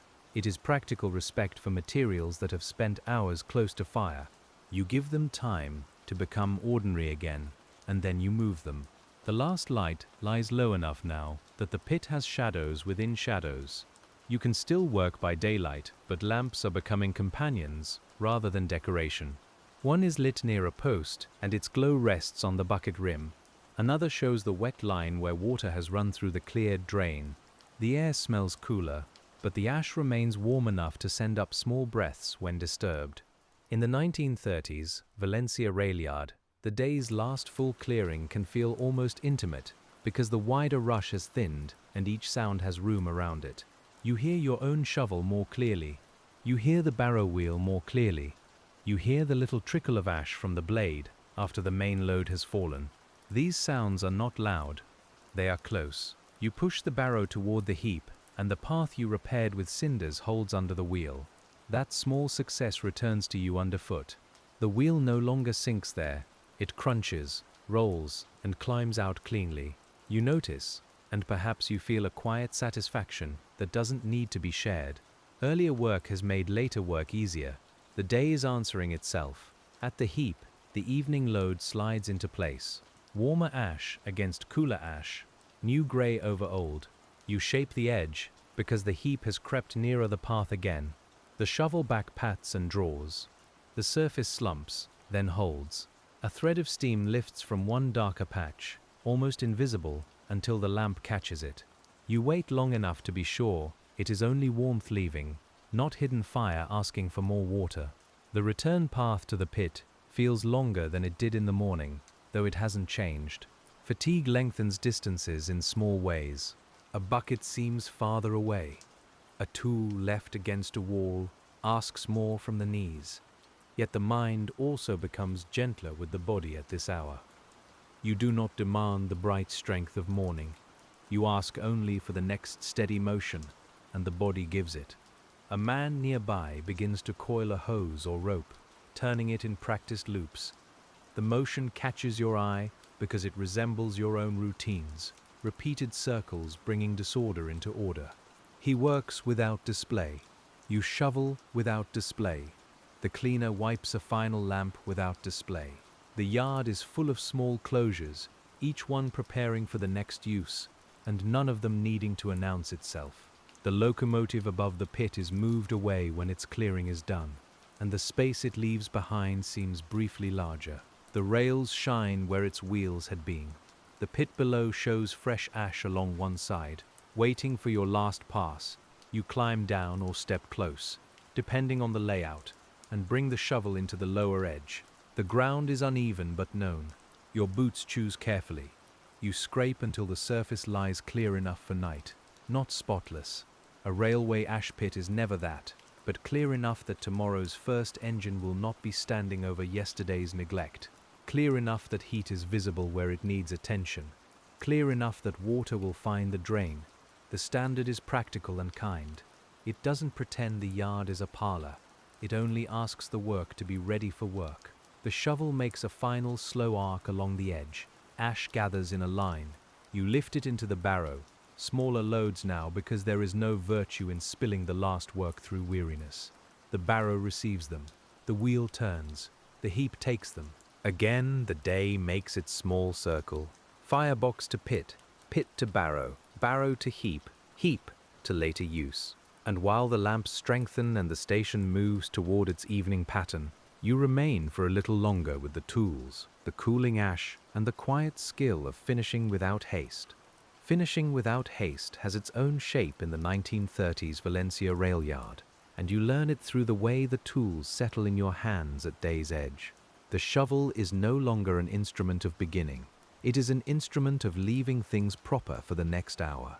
The rake no longer reaches into fresh heat. It draws loose remains into the open, where you can see them, cool them, and send them where they belong. You walk the pit line with the bucket in one hand, feeling the slight pull at the shoulder and hearing the water move inside. The last hot spots show themselves as small breaths, faint as thoughts, rising where grey ash hides something warmer beneath. You do not pour broadly. You give each place only what it needs. A little water, a pause, a darker circle spreading outward until the ground no longer whispers. The lamp near the post gives your hand a warmer color than daylight did. Under it, ash looks almost blue in places, and soot looks soft and endless. The rails hold narrow bands of light. When you move, your shadow bends across the sleepers and over the pit wall, long and slightly unsteady. We stay with that shadow for a moment, because it is part of the work too, a tired worker's outline moving carefully through a yard that knows him. Beyond you, evening trains continue their own lives. Doors close, a whistle rises, softened by distance. Wheels begin with a slow pull, then gather themselves into the steady rhythm that carries people away from the station face. You hear that departure from the service side, where the ash waits, where the water buckets stand, where the ground is darkened by use. Your work is beneath the sound, but not separate from it. A clerk crosses from one office to another, carrying papers close to his chest. His shoes try to avoid the cinder path and fail a little. You notice the careful way he steps, and perhaps you feel the smallest inward amusement, not unkind, only practical. Everyone is clumsy in someone else's workplace. He knows ledgers and stamps. You know heat under grey ash. Each knowledge has its own footing. The foreman may ask you to look once more at the far drain, because rain earlier in the week left silt and ash caught near the grating. You take the short scraper, the one that makes the wrist work more than the arm, and crouch beside the little channel. The water there smells of rust, damp soot, and a trace of stagnant earth. It is not pleasant, but it is familiar enough not to trouble you. You draw out the black paste in slow strips. It clings to the tool and falls reluctantly. The drain begins to show its shape again. Iron edges, a dark opening, a small current finding its way through. This work is low, almost hidden, but it changes the yard more than a passerby would guess. A clear drain keeps feet dry, keeps ash from spreading, and keeps tomorrow's first bucket from making a wide black puddle. When the channel runs, the sound is tiny, a little thread beneath the larger railway breathing. You listen because small sounds tell useful truths. Water that trickles is moving. Ash that hisses is hot. A barrow wheel that clicks needs oil. A shovel that rings against stone has reached the bottom. In the Valencia Railyard, your ears are always working, even when the rest of you seems only to be lifting and scraping. You straighten slowly, letting the knees remember their place. The air above the drain is cool compared with the pit heat, and the coolness touches your face as you stand. A rag passes over the scraper, then over your fingers, though both remain dark. By now, cleanliness is not the aim. Order is the aim. Clean enough to grip, clear enough to pass, safe enough for the next worker. That is the measure. A late engine comes in, with only a small clearing required, and the yard asks one more turn from you. It stands over the pit like a tired animal of metal, its fire low, its rods still warm, its paint dulled by dust. You step into position with less freshness, but more knowledge than you had at dawn. The day has made you slower, yes, but it has also made your movements exact.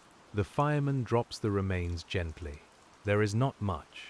Fine ash, a few dull clumps, a crust of clinker broken already by the grate. The heat is modest, and the work is almost quiet. You dampen, rake and shovel, while the sky beyond the roof deepens toward evening blue. The ash falls into the barrow with a thick, soft sound, and the last little pieces tick against one another like cooling crockery. This is not the part of railway life that paintings often choose.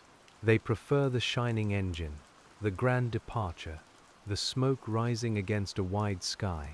Yet here, in the ash pit, the railway becomes intimate. It has a smell on your hands. It has a weight in your shoulders. It has a grit between boot and ground. The journey is not an idea here.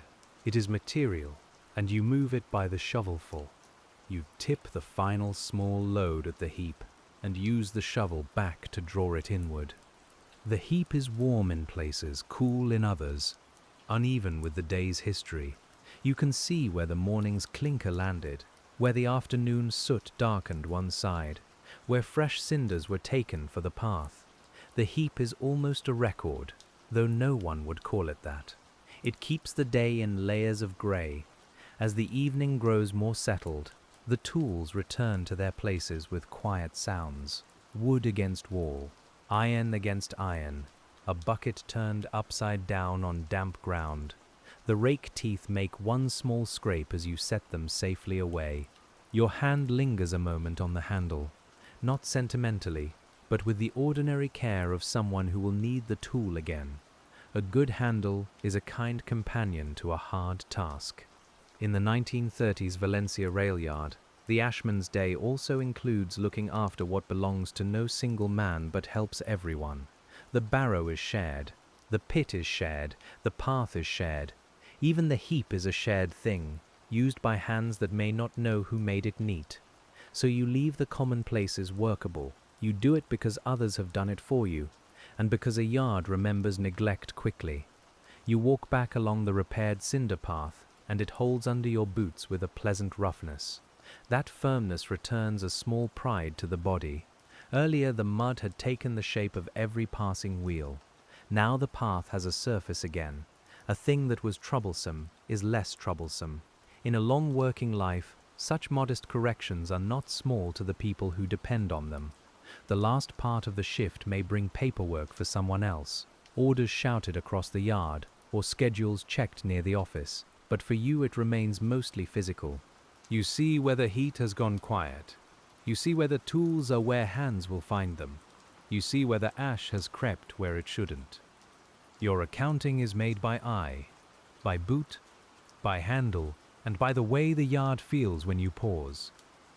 If the air is still, smoke hangs low and makes the lamps look larger. If a breeze moves, the smoke thins and the smells separate for a moment. Oil here, coal there, damp ash beneath, food from a nearby street beyond it all. Valencia at evening is not far away. It is just beyond the working boundary, close enough that the city and the yard breathe into one another in small exchanges. You may hear a vendor's call from outside the station lands. You may hear a door shut in the offices, a chair dragged back, a laugh from men whose work ends indoors. The sounds do not pull you away yet. They only remind you that the rail yard is one room in a larger city. You have spent your day in its sooty room, its iron room, its warm grey room where fires end and begin again. When you wash, the basin takes another dark cloud from your hands. It is never the same washing twice. Morning soot comes off one way, afternoon ash another, drain muck another, oil another. The water tells you what your day has touched, turning grey, then black, then lighter grey as you go on. You rub at the nails, then give up before perfection, because perfection is not part of this work. Your face feels cooler after water, and the skin tightens where dust had dried it. You wipe with the rough towel and smell soap faintly beneath smoke. That faint soap matters. It is a line drawn, however imperfectly, between pit and table, yard and street, shovel and cup. The line will never be complete. Some ash comes with you, but enough of the day stays behind for rest to begin its slow approach. A man beside you rinses his forearms, and the water runs from him in black stripes. Another knocks his boots together outside the door, sending dry cinder from the soles. The talk is softer now, not because everyone is solemn, but because tired bodies do not spend words lavishly. Someone mentions the morning start. Someone asks about a tool. Someone says the patched wheel is better, but not good. You listen, answer, and let silence take the rest. The station lights are brighter when you step back out, and the public side of the building seems almost festive compared with the service yard. Glazed tiles catch lamp glow. Glass reflects moving figures. The clock face shows its time to passengers who look up from parcels and tickets. You pass behind or beside all that, carrying the day in your clothes, part of the same station, and somehow almost invisible within it. This invisibility is not loneliness in our telling. It is simply the nature of back-of-house work. The ashman knows the railway from underneath its polish. You know the engine after the applause of motion, after the passengers have stepped down, after the fire has lowered and the remains must be drawn away. It is a quieter intimacy than travel itself, and perhaps more faithful because it returns every day. As you leave, the yard still has life behind you. A lamp swings, a wheel turns slowly, water drips from the column after a tender has moved off. Somewhere, a cleaner is still wiping soot from a number plate or lamp glass. The ash pit, cleared and damped, lies waiting like a hearth after supper. It is not finished forever. It is only ready. In railway work, ready is often the best ending a task can have. The street receives you with firmer sound. Your boots strike stone, then pavement, then perhaps the worn threshold of a place you know. The air changes by degrees. Coal smoke becomes cooking smoke. Hot iron becomes warm bread. Frying oil, damp cloth, human rooms. You breathe differently without deciding to. The body notices before the mind does that the day's main lifting is behind it. If you pass the station frontage, you may see travelers who know nothing of your pit. They see light, tickets, luggage, the high roof, the promise of departure. You see all that too, but layered with what lies behind it. The drained channel, the cinder path, the heap shaped away from the road, the bucket turned over, the tool handles set where dawn will find them. Both views are true. The Ashman's walk home is part of how the day is used, though no timetable names it. It lets the rhythm of shoveling leave the arms. It lets the ears exchange steam for street voices. It lets the eyes stop reading heat and begin reading doorways, windows, familiar corners, and the slow folding of evening over Valencia. You walk at a pace shaped by work, not leisure, but the pace has softened. At home, or in a room where you rest before home, the chair is not luxurious, yet it receives you well. The first sitting after a railway day has its own feeling, a lowering of the body's load into wood, cane, or plain upholstery. You may keep your boots on a moment because taking them off asks more bending. You may remove the cap first, then the jacket, each thing placed where it can air. The smell of the yard enters with you and begins to fade into the smell of the room. Coal smoke in cloth, soap on hands, supper, cool wall plaster, perhaps a little laundry damp near a line, or the waxy smell of a lamp. The senses change rooms gradually. Nothing snaps shut. The day passes through the doorway with you, then settles like dust in a place where dust can finally rest. Your hands at the table look different from how they felt on the shovel. Under lamplight, the remaining soot marks are less harsh, more like soft shadows in the lines of the skin. You flex the fingers once, and the tendons move under a day's weariness. A cup warms the palm. Bread breaks without needing strength. The body begins to remember small emotions, domestic motions, motions that do not involve iron tools or cooling fires.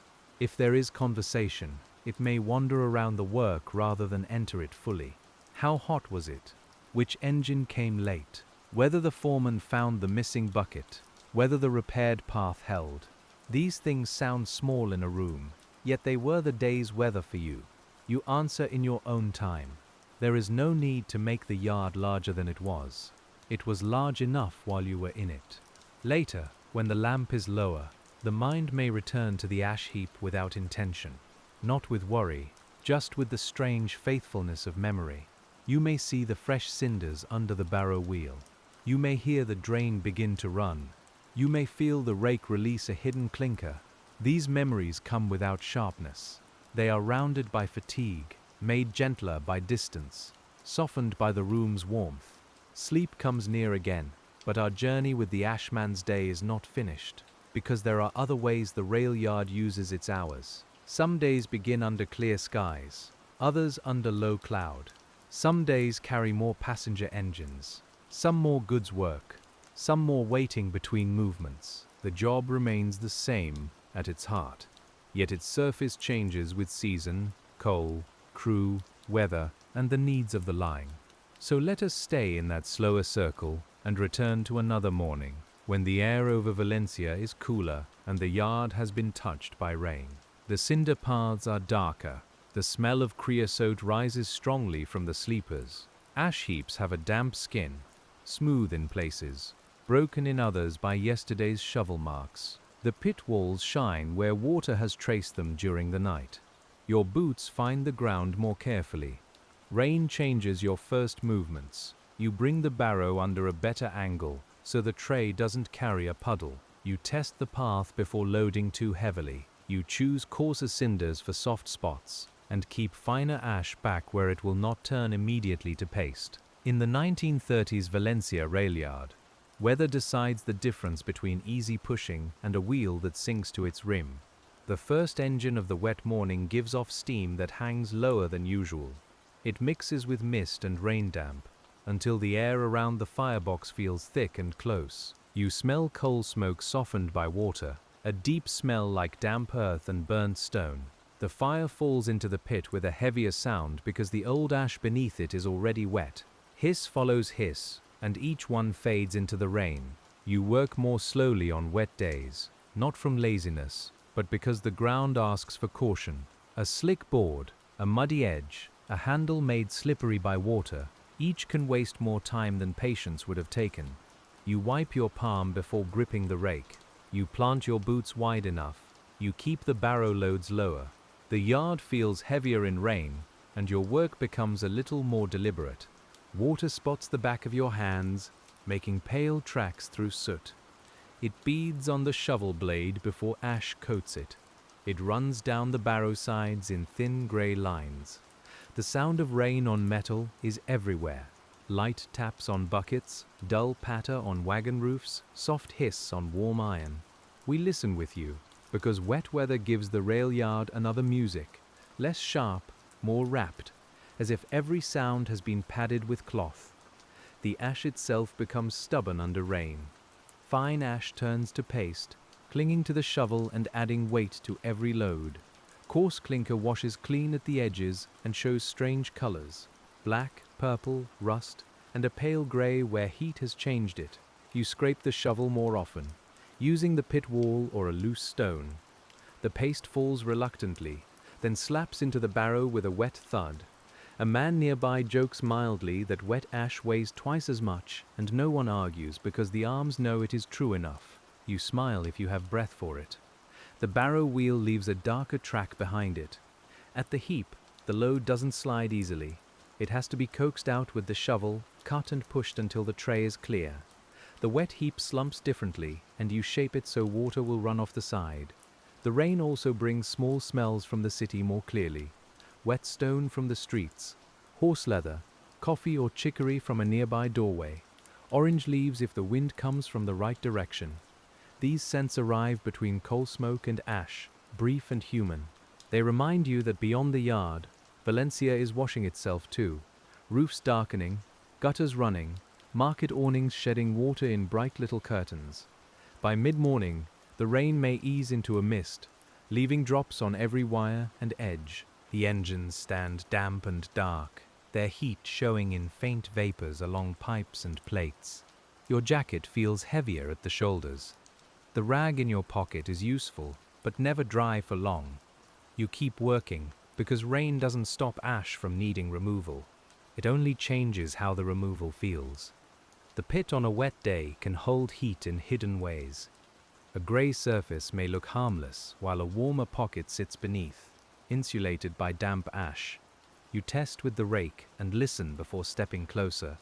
The tool brings up a small orange glow, startling only because the rest of the morning is so grey.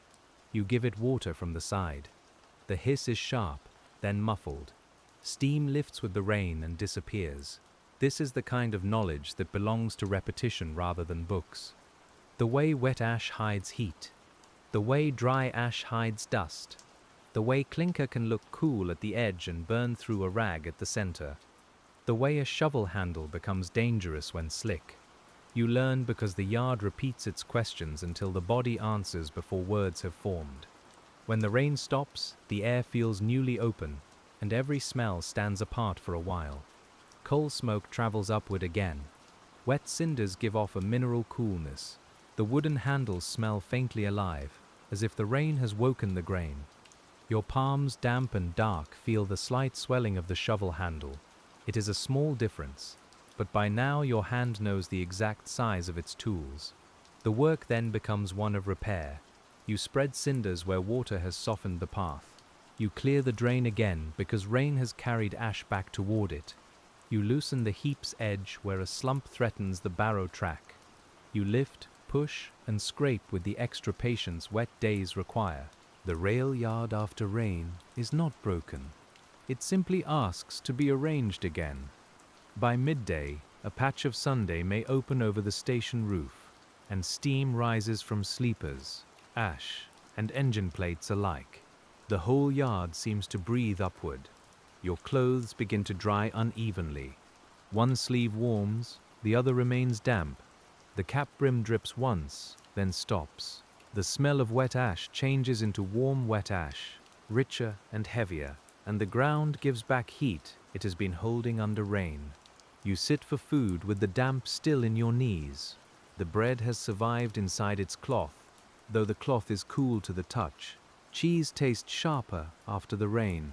Water from the tin feels less refreshing because the air itself has been wet, but you drink anyway. The men talk about the weather, naturally, because weather has been part of every task since dawn. No one speaks long. The work has already explained itself. In this pause, your eyes may rest on the station buildings, their tiled surfaces brightened by the washed air. Valencia is a city of light even when the yard is grey, and after rain the light returns with a clean edge. The public parts of the station look almost polished from where you sit. Behind them, your pit, tools, cinder path and ash heap have their own washed look, rougher but no less alive.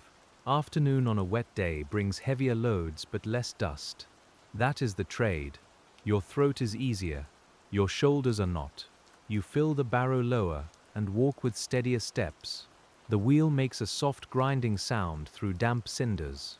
Mud presses at the edges of the path, but the fresh ash you spread holds well enough.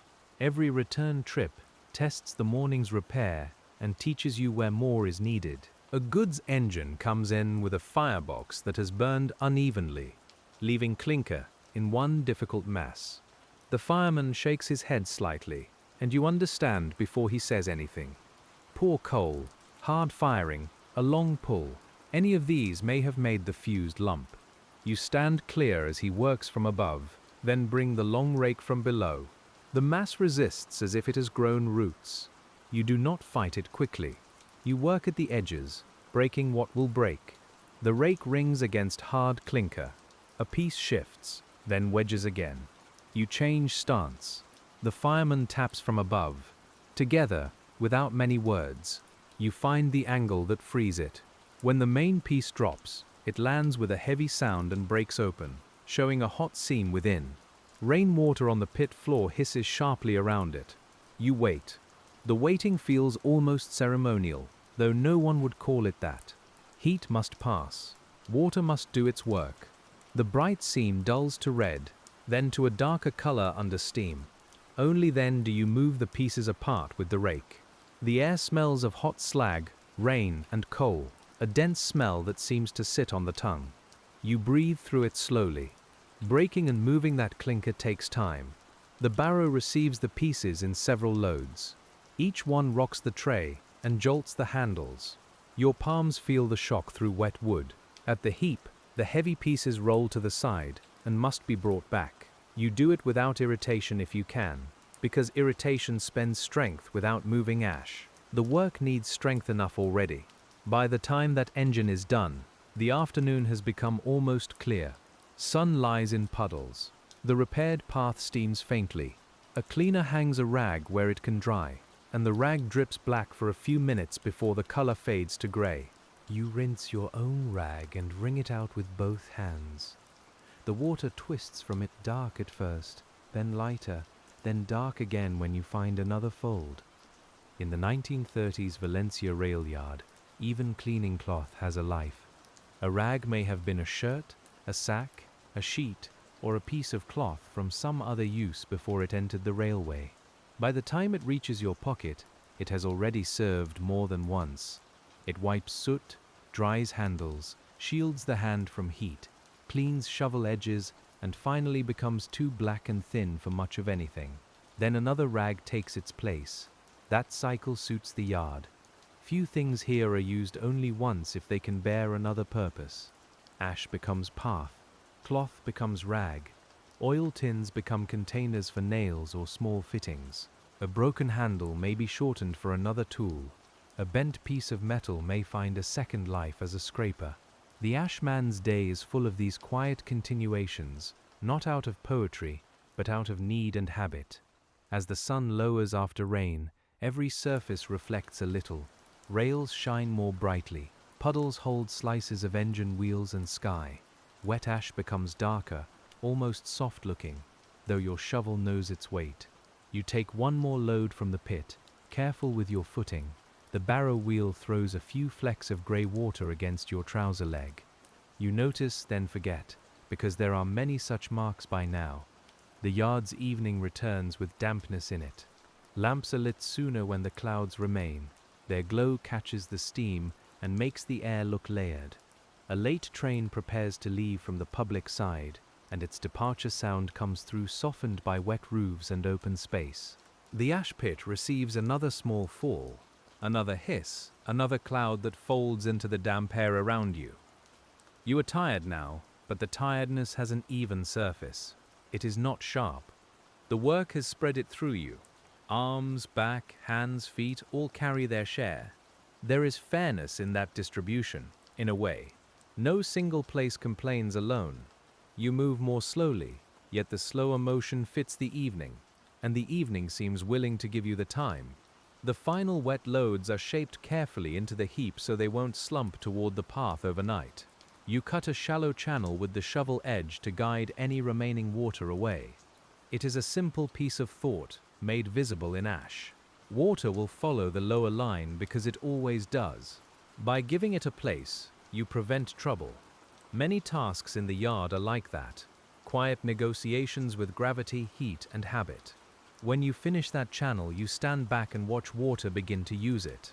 A thin dark thread moves away from the heap, carrying fine grey with it. It does what you intended. The pleasure is small and exact. You do not need anyone else to see it. The yard sees it, in its own way, because tomorrow the path will be clearer for it. As night comes closer, the rain day becomes another layer in your body, distinct from dry days, hot days, windy days, and long clear days when dust followed every step. The ashman's work in Valencia is always ashman's work, yet each weather teaches a different handling. The dry shovel, the wet shovel, the hot clinker, the hidden heat, the sinking wheel, the path that holds. You carry all of it as practical memory. And on another day, when the wind comes across the yard instead of rain, the task changes again before your first barrow is full. The wind is not strong enough to stop work, only enough to make fine ash restless. It finds the seams of your clothing. It lifts from the pit edge before the water reaches it. It carries soot toward places you would rather keep clear. You learn to turn your body so it shields the bucket's pour. Windy mornings make you more attentive to direction. You watch smoke from a resting engine, the drift of steam from a valve, the movement of dust across the ground. You place the barrow where the wind won't carry the shovel's load back into your face. You dampen sooner, but not too much. The water falls in a broken arc if the gust catches it, and you adjust by standing closer, slower, more deliberate. In the 1930s Valencia Railyard, wind can bring the sea faintly into the ash pit. It carries salt, dampness, and sometimes the clean smell of open space beyond the city's streets. Then a moment later it turns through coal smoke and loses that freshness under soot. You breathe both, one after the other, salt and ash, distant water and fire's remainder. Valencia gives the yard its air, and the yard gives the air back marked by work. A dry wind makes the eyes sting if you forget yourself. You do not forget often. The bucket is your companion on such days. You sprinkle the path near the pit, darkening loose powder before wheels and boots disturb it. You dampen the barrow load before pushing. You tip lower at the heap, keeping the ash from lifting. All these movements are small defenses against dust, learned through mornings when the throat stayed rough until night. The shovel strokes are shorter in wind. Long throws are wasteful. Ash scattered by a gust becomes work multiplied. So you keep the blade close to the ground, lift close to the body, and empty close to the barrow boards. The work becomes compact, contained. Your whole posture changes. though perhaps no one watching casually would understand why. The yard teaches through conditions, and the body answers in angles. Wind also makes sounds travel strangely. A whistle that should be distant arrives sharp. A nearby voice disappears behind a moving engine's breath. The scrape of your own shovel seems loud one moment and lost the next. You rely more on sight, the fireman's hand signal, the steam's direction, the dust's lift, the little tremble of ash before a gust reaches your face. Attention spreads wider on windy days. One engine has a smokebox full of fine soot, and the wind makes that job delicate. You stand as sheltered as you can, open the door carefully, and let the first breath of black dust settle before scraping. The soot inside seems eager to leave badly. You coax it downward, pail held close, movement small. A careless scrape would put half the front's dirt into the air and onto whoever stands downwind. You give the job patience. The soot lands in the pail with almost no sound. It is the quietest material you handle, yet one of the most troublesome. It marks everything. It floats through cracks. It makes a clean sleeve false in a second. You carry it low and tip it gently, almost respectfully, because the lighter a thing is, the farther it can travel when mishandled. That lesson belongs to soot, flour, dust and words alike. By noon on a windy day, your face feels dry, and the corners of your eyes hold grit. Food tastes better after rinsing the mouth. The bread may be a little dusty despite the cloth, and you brush it with your thumb before eating. Men sit with backs to the wind where they can. Caps are pulled lower. Someone turns a crate to make a small shield for the water tin. The yard adapts without discussion. You drink, and the water tastes faintly of ash, though the tin was covered. It doesn't matter much. The body accepts what the day allows. Across from you, a man chews slowly and watches a strip of paper skitter along the ground until it catches against a rail. No one chases it at once. After the meal, someone will pick it up if the wind has not carried it elsewhere. Even litter waits its turn when the shovel is still warm. Afternoon wind dries damp ash quickly, leaving a crust that breaks into powder under the blade. You learn to dampen just before shoveling, not long before. Timing matters. Too early, and the surface dries again. Too late, and dust has already risen. You work in little sequences: water, shovel, barrow, water, shovel, barrow, the same familiar words, with the order tightened by the weather. A small gust lifts ash from the heap and sends it curling low along the ground. You turn away, blink, and wait for it to pass. The cloud thins around your boots. It leaves a grey veil on the toe leather. You do not curse it, at least not every time. Wind is only wind. It has no malice. It simply reveals whether the heap's edge needs cutting back, whether the surface needs water, whether your load was tipped too high. You cut the heap lower and shape the top into a slope that resists lifting. It is not perfect, but it helps. The shovel back smooths one side, then the other. You sprinkle water where the finest ash lies. The darkened surface holds better. A cinder rolls down and stops near your boot. You pick it up with the shovel point and set it back into the rougher side, where its weight will help.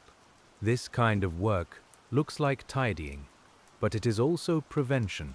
The ashman prevents dust from blinding a man, prevents mud from swallowing a wheel, prevents heat from hiding too long, prevents yesterday's fire from becoming tomorrow's trouble.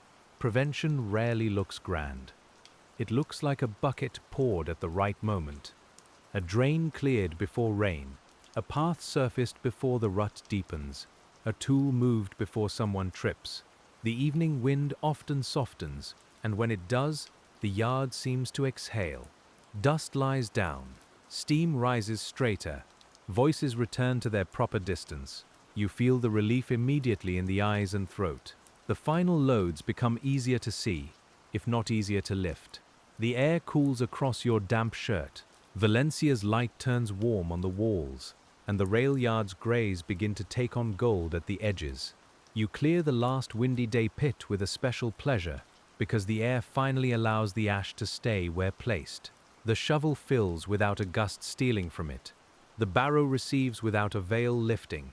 The heap accepts the load quietly. After hours of adjusting to movement, stillness itself feels like assistance. You stand a moment longer than usual after tipping, watching the surface settle and remain. And so the days differ: wet, dry, windy, warm, and still, while the Ashmen's place in the Valencia Railyard remains steady beneath them. The work returns to the same materials, but never in quite the same condition. Coal from one delivery burns differently from coal from another. An engine worked hard leaves different remains than one lightly used. Weather alters weight, color, smell, and sound. Your trade is repetition, but not sameness. There are also days when the yard is busier than usual, and the ash pit seems hardly empty before another engine is brought over it. On such days, you work in shorter circles. Clear enough for this engine, move the load, damp the heat, sweep the worst edge, and be ready again. The barrow may not stand still for long. The bucket is refilled again and again. The tools do not cool in your hands. Busy days have their own calm if the yard is well ordered. Everyone moves with less spare motion. The driver brings the engine in cleanly. The fireman knows what must be dropped. You know where to stand, where to pull, where to send the first barrow. A man with no task stays out of the way. Words become fewer, signals clearer. The pace increases, but the inner rhythm must remain unhurried or errors multiply. In the 1930s Valencia Railyard, a busy ash day may follow a morning of heavy arrivals or a change in services that brings engines close together. You do not need to understand the whole schedule. You know only that one firebox follows another, each with its own heat and residue. The pit grows crowded with fresh falls. The heap grows quickly. The path shows every wheel mark. Your shirt darkens earlier. You learn to divide attention without scattering it. One eye on the cooling ash. One ear for the engine being moved. One hand ready for the bucket. One memory tracking where the barrow was left. It sounds like much, but habit holds it together. The body is good at repeated maps. After enough days, the yard exists inside you almost as clearly as it exists under your boots. A busy hour can pass strangely. You remember the first engine and the fourth, but the second and third blur into shovel strokes, hisses, and the barrows click. This isn't emptiness, it is immersion. The mind rests inside the sequence because the sequence is known. Work, when familiar and steady, can become a long corridor through time, and you pass through it step by step, tool by tool, load by load. Then, suddenly, there is a gap. A scheduled movement is delayed, or a road is needed elsewhere, and the ash pit stands clear for a little while. The quiet after busyness feels large. Steam still moves, men still walk, but your own hands are empty, and the absence of immediate lifting opens a space around you. You take that space and use it well, because an ashman knows that pauses are materials too. You refill the bucket. You oil the barrow wheel if it asks. You scrape the shovel edge. You clear the path that busy work has narrowed. You drink before thirst becomes too sharp. These are not separate from the day's labor. They are the maintenance of labor, the way a worker makes himself and his tools ready for the next call. The pause becomes useful, and because it is useful, it becomes restful too. During such a pause, you may notice details hidden during the rush. A small fern or weed trying to grow near a damp wall, grayed by soot but still green at the center. The pattern of boot prints around the pit, overlapping like writing. The way a rail hums faintly before a movement is visible, the warmth still lifting from a clinker's broken edge. The world remains full, even in a narrow workplace. We remain there with you, in that full narrowness, because this is where quiet work reveals itself most clearly. The ashman's day is not an adventure. It is a repeated attendance. You attend to remains, to heat, to footing, to tools, to the needs of engines and men passing through. You make no announcement of it. You simply notice, adjust, and continue. When the next engine arrives, the pause folds away naturally. There is no resentment in returning if the body has been given even a few minutes of sense and water. The driver eases over the pit. The fireman opens the door. The first ash falls. Your hand reaches for the rake before the thought has finished forming. Once again, the work becomes present tense. Iron, heat, grey, weight and breath. This engine leaves a fine ash that almost pours. It falls like dry sand, pale at the surface. Darker beneath, you dampen it carefully, because fine ash can become a cloud or paste with little warning. The water beads briefly, then sinks. The shovel slides under with a soft resistance. Each load fills neatly. It is good ash to move if ash can be called good, and after harder clinkers your arms appreciate its yielding nature. A man on the platform side may see a small grey plume rise behind the engine and think nothing of it. You know the plume's cause, its temperature, its smell, and whether it needs water. That is the difference between passing sight and working knowledge. Much of the world is like that. What one person sees as background, another reads as instruction. The ash pit is full of instructions, and you have learned its script. By late afternoon of a busy day, the heap has changed shape noticeably. It is higher, wider, and warmer in its newest part. You cut a path around it, keeping the barrow road clear. You use coarser pieces to buttress one side. You dampen the finest surface. The heap is not just a place to throw waste. It is something managed, because unmanaged ash spreads, blows, slumps, hides heat, and makes work harder. The body understands this management physically. A well-shaped heap saves steps. A clear road saves wrists. A damp surface saves lungs. The work teaches cause and effect without abstraction. If you leave a ridge, the wheel catches. If you overload, the path receives half the burden. If you forget the drain, the pit becomes a trough. These lessons are plain, and plain lessons can be deeply reliable. Evening on a busy day arrives almost without permission. You look up and find the light lower than expected. The station lamps are coming on, and the air has begun to cool while your shirt still holds afternoon heat. That contrast feels good for a moment. The skin drinks it in. You keep working, because one more engine is waiting, but something inside you notes that the day has turned.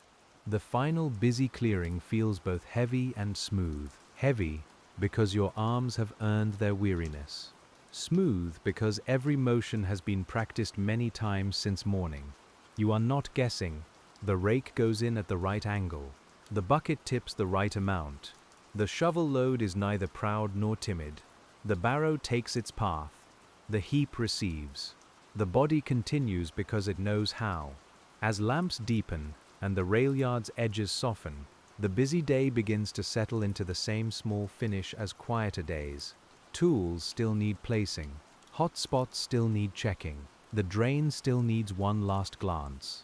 The barrow still needs turning where night water will not gather. The difference is only in the body's tiredness and the heap's larger shadow. The closing tasks remain faithful. You might think, as you set down the rake, that the whole day has passed through that handle. Morning cool, midday heat, rain memory, wind dust, engine after engine, each one reduced to this long piece of wood and iron in your palm. Then the thought is gone, replaced by the practical need to set the rake teeth inward. A tired man can still care where a sharp thing rests. In the Valencia Railyard, the Ashmen's days are also shaped by the men who pass through the pit's circle. Drivers, firemen, cleaners, fitters, watermen, shunters, porters, clerks, and yard labourers all cross your field of work. Some you know by name, some by walk, some by the way they handle an engine, some by the kind of mess they leave. A workplace gives everyone a signature whether they intend one or not. There is the fireman who taps down ash neatly and waits for your nod before shaking more. There is the one who always seems to be in a hurry, making extra scatter at the edge. There is the driver who brings the wheels exactly over the pit, and the other who leaves you an awkward reach. You learn them without needing judgment to harden. People have habits, machines have habits, and the Ashman's work moves among both. A good crew makes your work easier. and your good work makes theirs easier. This exchange may never be spoken directly. It lives in clean grates, clear pits, and engines that move away without delay. Sometimes a fireman thanks you with a word. Sometimes he only gives a look that says the road is ready. You accept either one. In working places, gratitude often arrives dressed as efficiency. There are younger workers who learn by standing near enough to see and far enough not to hinder. You show them the hot pocket under grey ash. You tell them not to trust color alone. You show them how to hold the rake low so the pull comes from the body and not only the arms. You let them feel the difference between a barrow properly loaded and one made foolish by pride. These teachings are short because the work itself will repeat them. When a new hand first pushes a heavy barrow, he may overcorrect every wobble. You watch him learn that the wheel has its own mind, but not an enemy's mind. It can be guided with small corrections. Fighting it makes the load sway. Letting it find the rut, then steering before trouble, saves strength. This lesson belongs to barrows, but it also belongs to much of the day. You were taught in similar ways, perhaps by someone who had cleared ash long before the 1930s. He may have shown you without many words. A gesture toward a hot patch, a hand stopping yours before you grabbed the wrong edge, a quiet correction of the shovel angle. Such knowledge travels hand to hand, almost invisibly, and the yard is full of it. Each worker carries old workers in his movements. The tools themselves carry this history. Handles worn smooth by palms no longer present. Shovel blades narrowed by years of scraping. Rake teeth bent and straightened. Buckets dented by countless knocks against pit walls and wagon sides. You use them as they are, shaped by past days, and your own day shapes them a little further. Work leaves marks on tools, just as tools leave marks on hands. When you scrape the shovel clean at evening, you see the blade's thinning edge. It has lost metal grain by grain against ash, clinker, stone, and rail. Nothing dramatic has happened to it. It has simply done its job for a long time. There is a calm lesson there, if you want one. A working life is often not worn by great moments, but by faithful contact with the same necessary surfaces. The rail yard has seasons beyond weather too. There are holiday times when passenger movements feel different, when luggage and families fill the public parts of the station, and the engines seem to bring more voices with them. There are market days, quiet days, repair-heavy days, and days when a particular locomotive's trouble becomes the yard's shared inconvenience. Through all of them, ash continues to fall. Your work remains close to the fire's aftermath. On a cooler winter morning, the warmth from a firebox can feel welcome at first. Your fingers are stiff around the shovel handle, and the first engine's heat opens them. Breath shows briefly in the air before coal smoke swallows it. The rails are cold to look at, dark and hard. Damp ash chills the boots if water has collected near the pit. You move to warm yourself, and the work obliges. Winter ash can seem heavier because the body starts from cold. The first barrow teaches the arms to wake. The second teaches the back. By the third, warmth has entered the shirt, and the day has found its ordinary force. You may welcome a hot clinker less cautiously in feeling, though not in practice. It gives a small stove-like heat to the space around you, and the morning seems less grey for it. The food at midday may taste better on a cool day too, because hunger and warmth meet more kindly. A hot drink, if one is managed, is held with both hands. Steam from the cup joins steam from engines, but it smells of comfort rather than coal. You drink slowly, letting the heat travel inward. Around you, men sit closer to walls that hold sun, and the yard's shadows feel firmer than in summer. On hotter days, everything reverses. Firebox heat becomes something to endure. The sun on black metal seems to double itself. Water is for dust, but also for the throat, wrists and face when there is a chance. The ash dries fast and lifts easily. The barrow handles grow warm. Even the air above the heap seems to hold yesterday's fire. You pace yourself carefully, because the day is long and heat has patience. In summer, Valencia's brightness can make the rail yard almost white at the edges. Ash pale, walls pale, sky pale, while the engines stand dark and absorbing. You seek shade when a task allows it. You keep the cap brim low. You drink before the mouth is fully dry. The work doesn't stop being quiet, but it becomes more demanding in its silence. Heat doesn't shout, it simply stays. A summer firebox is cleared with extra respect for the body. You stand aside when the first heat rolls out. You dampen a little sooner to keep dust down. You take smaller loads if the barrow path lies in direct sun. It may feel slower, but slow is sensible. The engines have their needs, and so do you. A worker who spends all his strength before afternoon leaves trouble for everyone, including himself. The sensory world of a hot day is sharp. Hot grease smells stronger. Coal smoke feels dry. The wooden handle seems to leave its shape pressed into the palm. Sweat carries soot down the wrists in dark lines. The station's distant tiles seem bright enough to cool the eyes, though you know the sun has warmed them too. In that brightness, the shaded mouth of the shed becomes almost a room of mercy. Even then, there are small pleasures.